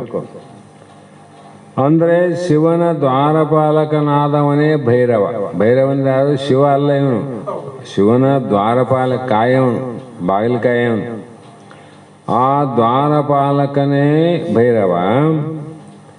ಇವನ ಭಾವನೆಯನ್ನ ಕಲ್ಪಿಸಿ ಕಲ್ಲಿನಲ್ಲಿ ಮಾಡ್ತಾನ ಶಿಲ್ಪಿ ಭೈರವನ ಮೂರ್ತಿ. ಆ ಕಲ್ಲಿನ ಮೂರ್ತಿಯಲ್ಲಿ ಸಾಕ್ಷಾತ್ ಭೈರವನ ಏನು ಭಾವ ಆಗ್ತದ ನಿನಗೆ? ಭೈರವಪ್ಪ ಅಂದಾಗ ಅದು ಭೈರವನಲ್ಲ. ನೀನು ಅನ್ಕೊಂಡೆ ಭಾವದಲ್ಲಿ, ಆದ್ರೆ ಭೈರವೇನು? ಕಲ್ಲದ. ಆದರೂ ಆ ಒಂದು ಕಲ್ಲಿನಲ್ಲಿ ಭೈರವ ಅಂತ ಶ್ರದ್ಧೆ, ನಂಬಿಕೆ, ವಿಶ್ವಾಸ ಮೂಲಕ ಭೈರವ ಮೂರ್ತಿಯ ಧ್ಯಾನ ಪೂಜಾದಿಗಳನ್ನು ಮಾಡಿ ಅವನಿಗೆ ಅನೇಕ ಸಿದ್ಧಿಗಳು ಪ್ರಾಪ್ತಿ ಆಗ್ತಾವಿಲ್ಲ? ಹೌದ್ರಿ, ಆಗ್ತಾವ. ಅಂದಾಗ ಪುಷಿಯ ಭೈರವ ಮೂರ್ತಿ ಸುಳ್ಳು ನೋಡು. ಸುಳ್ಳು ಭೈರವ ಮೂರ್ತಿಯಲ್ಲಿ ಅವನ ಉಪಾಸನೆ ಮಾಡುವುದರಿಂದ ಸತ್ಯವಾದ ಸಿದ್ಧಿಗಳ ಪ್ರಾಪ್ತಿ ಆಗಿಲ್ಲ ನಿನಗ? ನೀ ಕೇಳ, ಸುಳ್ಳು ಸಾಧನೆಯಿಂದ ಸತ್ಯ ಹೆಂಗಾಗ್ತಂತ? ಹಿಂಗಾಗ್ತಾವ ನೋಡಪ್ಪ. ಹೌದ್ರಿ. ಅದರಂತೆ ಇಲ್ಲಿಯೂ ಕೂಡ ಕೆಲವರಿಗೆ ಕೊಡಬಹುದು, ಕೆಲವರಿಗೆ ಬಿಡಬಹುದು. ಏನೋ ಸಿದ್ಧಿಗಳು ಕೆಲವರಿಗೆ ಪ್ರಾಪ್ತಿ ಆದಾಗ ಕೆಲವರಿಗೆ ಪ್ರಾಪ್ತಿ ಆಗೋದಿಲ್ಲ. ಆದ್ದರಿಂದ ಈ ಭೈರವನ ದೃಷ್ಟಾಂತ ಕೊಟ್ಟದ್ದು ಸಮ ಆಗೋದಿಲ್ರಿ, ಎಲ್ಲರಿಗೂ ಒಂದೇ ಪ್ರಕಾರ ಆಗ್ಬೇಕಲ್ಲ ಅಂತ ಶಿಷ್ಯ ಮತ್ತೆ ಸಂಶಯ ಮಾಡಿದಂದ್ರೆ ಹೇಳ್ತಾನೆ ಕೇಳಂದ. ಮುಂದೆ ಹೇಳ್ತಾರೆ ಮತ್ತೆ, ಕನಸು ಪುಷಿಯಾದೊಡಂ ತನಗಲ್ಲಿ ಸುರತದಿಂ ಜನಿತವಹ ರೀತುವುದು ಸತ್ಯವಾದಂತೆ ತನುಜ ಪುಷಿಯಲ್ಲಿ ದೃಢಮುಂಟು. ಅದು ಕಲ್ಲು ಭೈರವ, ಅದು ಧ್ಯಾನ ಮಾಡೋರಿಗೆ, ಪೂಜೆ ಮಾಡೋರಿಗೆ, ಅದೆಲ್ಲ ಮಾಡೋರಿಗೆ ಅಲ್ಲೇನು ಫಲ ಕೊಡ್ಬೋದು ಬಿಡ್ಬೋದ್ರಿ. ಆದ್ರೆ ನನ್ನ ಸ್ವಾನುಭವಕ್ಕೆ ನೀ ಹೇಳೋದು ಬರ್ಬೇಕಲ್ಲ, ಸುಳ್ಳು ಸಾಧನೆಯಿಂದ ಸತ್ಯವಾದ ಅನುಭವ ಹೆಂಗಾಗ್ತದೆ. ಕೆಲವರಿಗೆ ಆಗ್ಯದ, ಅವ್ರು ಹೌದಂತ ಒಪ್ತಾರೆ. ಇನ್ನು ಕೆಲವು ಮನೆಗೆ ಆಗಿಲ್ಲ. ನೀ ಹೇಳಿದ ದೃಷ್ಟಾಂತ ಹೆಂಗ ಸಮಸ್ಯೆ ಆಗ್ತದೆ? ಆದವ್ರು ಹೌದಪ್ಪ ಅಂತಾರೆ, ಆಗ್ಲಾದವ್ರು ಇಲ್ಲ ಅಂತಾರೆ. ಅದಕ್ಕೆ ಎಲ್ಲರಿಗೂ ಅನುಭವ ಹಂಗ ನಿನಗೆ ಸ್ವಂತ ಅನುಭವ ಶಿಷ್ಯ. ಕನಸು ಪುಷಿ ಆದೊಡಂ.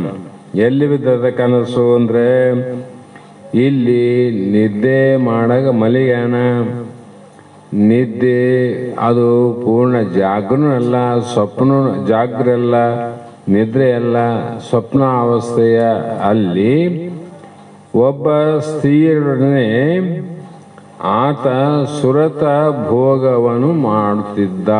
ಗೊತ್ತಲ್ಲ, ಎಲ್ಲರ ಮದುವೆ ಆದವರಿಗೆ ಗೊತ್ತಾಗ್ತದೆ. ಅವರ ಒಂದು ದೈವಾನುಕೂಲತೆಯಿಂದ ಆ ಗಂಡ ಹೆಂಡತಿ ಕೂಡಿದಾಗ ಅಲ್ಲಿ ಏನಾಗಿದೆ? ಮಿಥ್ಯೆ ಆದಲ್ಲ. ಎಲ್ಲಿ ಮಿಥ್ಯೆ? ಕನಸಿನ ಸ್ತ್ರೀಗೆ ನಿಜವಾದ ಸ್ತ್ರೀಯಲ್ಲಿ ಭೋಗ ನಡೆದಲ್ಲ. ಕನಸಿನಲ್ಲಿ ಯಾರೋ ಬಸ್ಸಿಯೊಡನೆ ಒಬ್ಬ ವಿಟ ಪುರುಷ ಭೋಗಿಸಿದಂಗಾಯ್ತು. ಆದ ಮೇಲೆ ಅವನಿಗೆ ಆ ಹೆಣ್ಮಗಳು ಸುಳ್ಳಲ್ಲ, ಭೋಗನು ಸುಳ್ಳಾದ. ಆದ್ರೆ ಅವನು ಬಟ್ಟೆ ತೋದವ, ಬಟ್ಟೆ ತೋದಿಲ್ಲ. ಬಟ್ಟೆ ಅಂದ್ರೆ ರೇತು ಪತನ ಆಗಿರ್ತದ. ಇದು ಭಾಳ ಜನಕ್ಕೆ ಅನುಭವ ಆಗಿದೆ ಅಂತ ನಾನು ಅನ್ಕೊಂತೀನಿ. ಆಗ್ಲಾರ್ದಾರ ಇರ್ಲಿಕ್ಕಿಲ್ಲ. ಅಂದ್ರೆ ಅಲ್ಲಿ ಸ್ತ್ರೀ ಸಂಭೋಗ ಸತ್ಯ ಅದೇ, ಮಿಥ್ಯೆ ಆದಿಲ್ಲ. ಮಿಥ್ಯೆ ಆದರೂ ಕೂಡ ರೇತು ಪತನದ ಅನುಭವ ಸತ್ಯ ಆಗ್ಯದ ನೋಡು. ಆಗಿರಲಿ ನಿನ್ನ ಅನುಭವಕ್ಕೆ. ಅದರಂತೆ ಇದು ನಿನ್ನ ಅನುಭವಕ್ಕೆ ಸಿದ್ಧ ನೋಡು. ಗುರು, ಶಾಸ್ತ್ರ, ವೇದ ಎಲ್ಲವೂ ಸುಳ್ಳು ಅಂತ ಆದ್ರೂ ಕೂಡ ಸುಳ್ಳಿನಲ್ಲಿ ಸತ್ಯವಾದ ಮೋಕ್ಷ ಮಾತ್ರ ಸತ್ಯ ನೋಡು. ನಿನಗ ಅತ್ಯಂತ ದುಃಖ ನಿವೃತ್ತಿ ಮಾಡಿ ಪರಮಾನಂದ ಪ್ರಾಪ್ತಿ, ಭವಬಂಧನ ಬಿಡುಗಡೆ ಮಾಡೋ ಮೋಕ್ಷ ಸತ್ಯ ಅದ. ಅದಕ್ಕೆ ಪುಷಿ ಸಾಧನದಿಂದ ನಿಜವಾದ ಮೋಕ್ಷ ಆಗುತ್ತದೆ. ದೇಹ ಸುಳ್ಳಾದಂದ್ರೆ ಗುರುವಿನ ದೇಹ ಸುಳ್ಳಾದ, ಶಾಸ್ತ್ರ ಸುಳ್ಳಾವ, ಬೋಧ ಸುಳ್ಳಾದ, ಎಲ್ಲ ಸುಳ್ಳಾವ. ತಮ್ಮ ಸುಳ್ಳಿನಿಂದ ಸತ್ಯವಾದ ಮೋಕ್ಷ ಅದ. ಇದಕ್ಕೆ ಏನಂತಿ? ಬೈರವನ್ ದೃಷ್ಟಾಂತ ಕೊಟ್ರೆ ಕೆಲವರಿಗೆ ಕೆಲವರಿಗಿಲ್ಲ ಅಂದ. ಇದಂತ ಎಲ್ಲರಿಗಲ್ಲಪ್ಪ, ಎಲ್ಲರಿಗೂ ಬೇಡ, ನಿನಗಂತ ಆಗೋದಿಲ್ಲ. ಇದನ್ನ ನಂಬು. ಹೀಗೆ ಜಾಗೃತ್ ಕಾಲದಲ್ಲಿ ಸರ್ವ ಅನುಭವ ಸಿದ್ಧವಾಯಿತು, ಸ್ವಪ್ನದಲ್ಲಿ ಕ್ರಿಯೆಯಲ್ಲಿ ಸುಳ್ಳಾಯಿತು, ಜಾಗೃತ್ ಕಾಲದಲ್ಲಿ ಸತ್ಯ ಆಗಿದೆ. ಎಚ್ಚರ ಅದನ್ನ ಸತ್ಯ ಆಗಿದೆ. ಅದರಂತೆ ಮುಖರ ಬಿಂಬಂ, ಮುಖದ ಸಕಲ ಸೌಂದರ್ಯತೆಯಂ ಪ್ರಕಟಿಸುವ ಪಾಂಗು, ನಿಜ ಸಿದ್ಧಿಯಂ ಪುಷಿಯ ನಿಖರದೆಂ ಪಡೆಯಲು ಹೌದು ಇಂತು ಅಂತ ಇದೊಂದು ಕೊನೆ ನುಡಿ ಮುಸಣ. ಮುಖರ ಬಿಂದು ಅಂದ್ರು. ಮುಖರ ಅಂದ್ರೆ ಕನ್ನಡಿಯಲ್ಲಿ ನಾವು ನೋಡುವಂತ ನಮ್ಮದೇ ಪ್ರತಿಬಿಂಬ. ಯಾಕ ನಾವು ನೋಡುವ ನಮ್ಮದೇ ಅನ್ಬೇಕಂದ್ರೆ ಇಲ್ಲಿ ವಿಚಾರವ. ಕನ್ನಡಗ ನಾನು ಮುಖ ನೋಡಿದ್ರೆ ನೀ ಕಾಣ್ತಾನಲ್ಲಿ, ನೀನ್ ಕನ್ನಡ ನೋಡಿದ್ರೆ ನಾ ಕಾಣ್ತೇನೆ. ಯಾರ ಮುಖ ನೋಡ್ತಾರ ಅವನದೇ ಪ್ರತಿಬಿಂಬ ಕಾಣ್ತದಲ್ಲಿ. ಮುಖದ ನಿಜ ಮುಖದ ಅಂದ್ರೆ ನಿನ್ನ ಬಿಂಬ. ನಿಜ ಮುಖ ಅಂದ್ರೆ ಬಿಂಬ, ನೀನಿಲ್ಲ. ಎಲ್ಲ ಸೌಂದರ್ಯತೆ ಅಂದ್ರೆ ಸುಂದರತ್ವವನ್ನ ಪ್ರಕಟಿಸುವ ಪಾಂಗು. ದೇಹದ ಸುಂದರತ್ವ ಎಲ್ಲ ಕಾಣ್ತದಿಲ್ಲ. ಕಾಯ ಕಂದಿದ್ದು ಕಾಣ್ತದ, ಕಾಯ ಮೆರನೆ ಮಿಂಚಿದ್ದು ಕಾಣ್ತದ, ಕಾಯ ಹೇಗಿದೆ, ಪಟುತ್ವ ಆಗ್ಯದ, ಮಂದತ್ವ ಆಗ್ಯದ, ಕಪ್ಪದ, ಕೆಂಪ ಎಲ್ಲ ಕಾಣ್ತದ. ಕಂಡು ಅದು ಕನ್ನಡಿಯಲ್ಲಿ ತೋರುವ ಪ್ರತಿಬಿಂಬವು ಮಿಥ್ಯೆ ಆಗಿದೆ. ಕನ್ನಡಗೆ ನೀನಿದ್ದೇನು? ಕನ್ನಡಗೆ ನಿನ್ನ ಮುಖ ಅದೇನು? ವಿಚಾರ ಮಾಡಿ ನೋಡ್ರಿ. ಕನ್ನಡಿಗೆ ಬಿಂಬ ನಾನು, ಪ್ರತಿಬಿಂಬ ಅದ. ಪ್ರತಿಬಿಂಬ ಬಿಂಬ ಆಗೋದಿಲ್ಲ, ಬಿಂಬ ಪ್ರತಿಬಿಂಬ ಆಗೋದಿಲ್ಲ. ಹೌದಿಲ್ಲ? ಕನ್ನಡಗೆ ನೀನು ಹೋಗಿ ಕುಂತಿದ್ದೇನು? ಅಲ್ಲಿ ನಿನ್ನ ಮುಖ ಅದೇನು? ಇಲ್ಲ. ಇಲ್ಲದಿದ್ದರೂ ಕೂಡ ನಿನ್ನ ಪ್ರತಿಬಿಂಬ ಸುಳ್ಳಾದಲ್ಲ. ಆ ಸುಳ್ಳು ಪ್ರತಿಬಿಂಬದ ಏನಾಗದ, ಆ ಲಕ್ಷಣ ಏನದ ಅದನ್ನು ನೋಡಿಕೊಂಡು ನಿನ್ನ ನಿಜವಾದ ಮುಖದ ಲಕ್ಷಣವನ್ನು ತೋರಿಸ್ಕೊಡ್ತಾ ಇಲ್ಲ. ಅದು ನಿನ್ನ ಅನುಭವ ಕೊಡ್ತಾ ಇಲ್ಲ. ಹಾಗೆಯೇ ಯಾವತ್ತೂ ಮಿಥ್ಯೆಯಾದ ಪ್ರತಿಬಿಂಬ ಸತ್ಯವಾದ ಸೌಂದರ್ಯವನ್ನು ತೋರಿಸ್ತದಲ್ಲಪ್ಪ. ನೀನು ಏನಾದನ್ನು ತೋರಿಸ್ತದ. ಅದರಂತೆ ದೇಹ, ಗುರು, ಶಾಸ್ತ್ರಾದಿ ವ್ಯವಹಾರ ಎಲ್ಲವೂ ಮಿಥ್ಯೆಯಾದರೂ ಸತ್ಯವಾದ ಮೋಕ್ಷದ ಜ್ಞಾನ ನಿನಗಾಗುತ್ತದೆ. ಅದರಲ್ಲಿ ಯಾವ ಸಂಶಯ ಇಲ್ಲ. 3 ದೃಷ್ಟಾಂತ ಹೇಳಿ ನೋಡು, ಇದ್ರ ಯಾವ ಸಂಶಯ ಮಾಡ್ತೀನಿ ಮಾಡಂದ್ರು ಗುರುಗಳು. ಹಾಗಾಗಿ ಜಗದ ಅನಿತ್ಯತ್ವ ನಿರೂಪಣೆ, ಜಗತ್ತು ಮಿಥ್ಯೆ ಅನ್ನುವುದು ಇಲ್ಲಿ ನಾವು ಹೇಳಿದ್ವಿ. ಇಲ್ಲಿವರೆಗೂ 2ನೇ ಸೂತ್ರ 2ಕ್ಕೆ, ತ್ರಿವಿಧಿ 15ಕ್ಕೆ, ಇದು 15ಕ್ಕೆ ಇವತ್ತಿನ ಶಾಸ್ತ್ರದ ಮಂಗಲವನ್ನು ಹೇಳಿದ ನಂತರ ಇವತ್ತಿನ ವಾಕ್ ಪುಷ್ಪಗಳನ್ನು ನಾವು ನೀವೆಲ್ಲರೂ ಗುರುಪಾದಕ್ಕೆ ಸಮರ್ಪಿಸಿ ಧನ್ಯರಾಗೋಣ ಅನ್ನೋ ಮಾತನ್ನು ಹೇಳಿ, ಈಗ ಇವತ್ತಿನ ಮಂಗಲಗೀತೆಯನ್ನು ಶ್ರೀಮತಿ ಶೈಲಾಶ್ರೀ ಸುಭಾಷ್ ತರ್ಲೆಗಟ್ಟಿ ಇವರು ಸದ್ಗುರು ಬಸವಾನಂದರ ಶಿಷ್ಯತ್ವವನ್ನು ಸ್ವೀಕಾರ ಮಾಡಿಕೊಂಡು ಪ್ರತಿನಿತ್ಯವೂ ಕೂಡ ಶಾಸ್ತ್ರದ ಅವಲೋಕನದಲ್ಲಿ ಭಾಗಿಯಾಗಿ ಪ್ರತ್ಯಕ್ಷ ನಮ್ಮಲ್ಲಿದ್ದವರು ಹೇಗೆ ಅಲ್ಲಿಂದ ಮಂಗಲ ಆಡ್ತಾರಂದ್ರೆ ನಾವು ಇಲ್ಲಿ ಹೆಂಗೆ ಕುಂತು ಕೇಳ್ತೇವೆ, ಅವ್ರನ್ನ ಅಲ್ಲಿ ಹಂಗೆ ಕೇಳ್ತಾರೆ ಈ ಸದ್ಯ. ಆ ಕಾರಣದಿಂದ ಇವತ್ತು ಮಂಗಲ ಗೀತೆಯನ್ನು ಹೇಳಿದ ನಂತರ ನಾವು ನೀವೆಲ್ಲರೂ ಧನ್ಯರಾಗೋಣ ಒಂದು ಮಾತನ್ನು ಹೇಳಮಿಗೆ ಪ್ರಾರಂಭ ಮಾಡ್ರಿ. ಗುರು ಗುರುವರ ಬಸವಾನಂದರ ಪುಣ್ಯ ಸುನಾಮವೇ ಓಂಕಾರ, ಪುಣ್ಯ ಸುನಾಮವೇ ಓಂಕಾರ. ವಿದ್ಯೆಯ ಸಾಗರ ಶಕ್ತಿಯ ಆಗರ, ವಿದ್ಯೆಯ ಸಾಗರ ಶಕ್ತಿಯ ಆಗರ.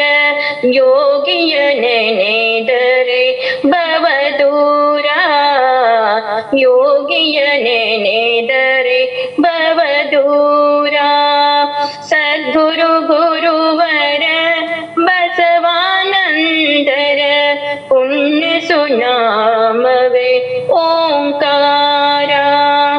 ಎಲ್ಲ ಮೋಕ್ಷಗಳ ಮನವನೊಗರಿತ, ಎಲ್ಲ ಮೋಕ್ಷಗಳ ಮನವನೊಗೆದ್ದ, ಎಲ್ಲರ ಮನದ ಕಾಳಿಕೆಯ ಕಳೆಯುತ್ತ, ಸಿಂಹದಂತೆ ಗರ್ಜಿಸುತ್ತ ಧರೆಗೆ ಅವತರಿಸಿ, ಸಿಂಹದಂತೆ ಗರ್ಜಿಸುತ್ತ ಧರೆಗೆ ಅವತರಿಸಿ. ನೀ ಬಂದೆ ಸದ್ಗುರುವೇ, ನೀ ಬಂದೆ ಸದ್ಗುರುವೇ. ಸದ್ಗುರು ಗುರುವರ ಬಸವಾನಂದರ, ಸದ್ಗುರು ಗುರುವರ ಬಸವಾನಂದರ ಪುಣ್ಯ ಸುನಾಮವೇ ಓಂಕಾರ, ಪುಣ್ಯ ಸುನಾಮವೇ ಓಂಕಾರ. ಬಸವಾನಂದರ ಸಿಡಿಲಿನ ವಾಣಿಯು, ಬಸವಾನಂದರ ಸಿಡಿಲಿನ ವಾಣಿಯು, ವೀಣಾವಾದನ ಜೈಕಾರ. ಕರಜೋಡಿಸಿ ಗುರು ಅಡಿಗಳಿಗೆ ರಘುವೆ, ಕರಜೋಡಿಸಿ ಗುರು ಅಡಿಗಳಿಗೆ ರಘುವೆ. ಕಳೆಯುವೆ ಸಂಸಾರದ ಭಾರ, ಕಳೆಯುವೆ ಸಂಸಾರದ ಭಾರ. ಸದ್ಗುರು ಗುರುವರ ಬಸವಾನಂದರ ಪುಣ್ಯ ಸುನಾಮವೇ ಓಂಕಾರ. ಹಾಡುವೆ ಕುಣಿಯುವೆ ಉರುಳಾಡುವೆನ, ಹಾಡುವೆ ಕುಣಿಯುವೆ ಉರುಳಾಡುವೆನ. ಯೋಗಿಯ ಪಾದದಿ ಬಳಿಸಾರ, ನಾಮವೇ ನಮಃ ಮುಕ್ತಿಯ ಧಾಮವು. ಅಡಗಿದೆ ಅಮೃತ ಸವಿಧಾರ, ಅಡಗಿದೆ ಅಮೃತ ಸವಿಧಾರ. ಸದ್ಗುರು ಗುರುವರ ಬಸವಾನಂದರ ಪುಣ್ಯ ಸುನಾಮವೇ ಓಂಕಾರ. ವಿದ್ಯೆಯ ಸಾಗರ ಶಕ್ತಿಯ ಆಗರ, ವಿದ್ಯೆಯ ಸಾಗರ ಶಕ್ತಿಯ ಆಗರ. ಯೋಗಿಯ ನೆನೆದರೆ ಭವದೂರ, ಯೋಗಿಯ ನೆನೆದರೆ ಭವದೂರ. ಶರಣು ಶರಣಾರ್ಥಿ. ಧನ್ಯವಾದಗಳಮ್ಮ. ಶಾಶ್ವತಂ ಶಾಂತಂ ವ್ಯೋಮಾತೀತಂ ನಿರಂಜನಂ ನಾದಬಿಂದುಕಲಾತೀತಂ ತಸ್ಮೈ ಶ್ರೀ ಗುರವೇ ನಮಃ. ಶ್ರೀಮಜ್ಜಗದ್ಗುರು ಸಿದ್ಧಾರೂಢ ಮಹಾರಾಜ್ ಕಿ ಜೈ. श्री सद्गुरु शिवपुत्र स्वामी महाराज की जय। श्री सद्गुरु बसवानंद स्वामी महाराज की जय। श्री सद्गुरु अभिनंदन महाराज की जय। सकल साधु संत महाराज की जय। जय मंगलम जय नमः पार्वती शिवर महादेव। ಮತ್ತು ಮೊನ್ನೆ 1ನೇ ತಾರೀಕಿಗೆ ನಮ್ಮ ಸುಗಪ್ಪ ಪ್ರಭು ಪ್ರವಚನ ಮಾಡೋದು ಇವತ್ತು ಬಂದ ನೋಡ್ರಿ. ಕೇಳೋರಿಗೆ ಗೊತ್ತಿಲ್ಲ ಅಂತ. ಅದು ಯಾಕಂದರೆ ಅದು ಹಾಕಿದ್ದಿಲ್ಲ, ನಿನ್ನೆ ನಾವು ಮಾಡಿದ್ದಿಲ್ಲ ಪ್ರವಚನ, ಅದಕ್ಕೆ ಅದನ್ನು ಹಾಕಿಬಿಟ್ಟಿವಿ. ಕಂಟಿನ್ಯೂ ಆಗ್ಯಾರ.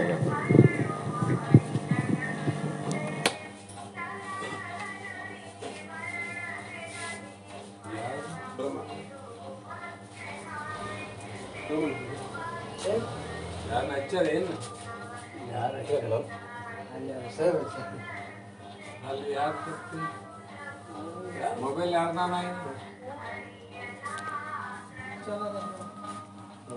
ಅದು ಮೊನ್ನೆ ಬಂದ್ ಮಾಡಿ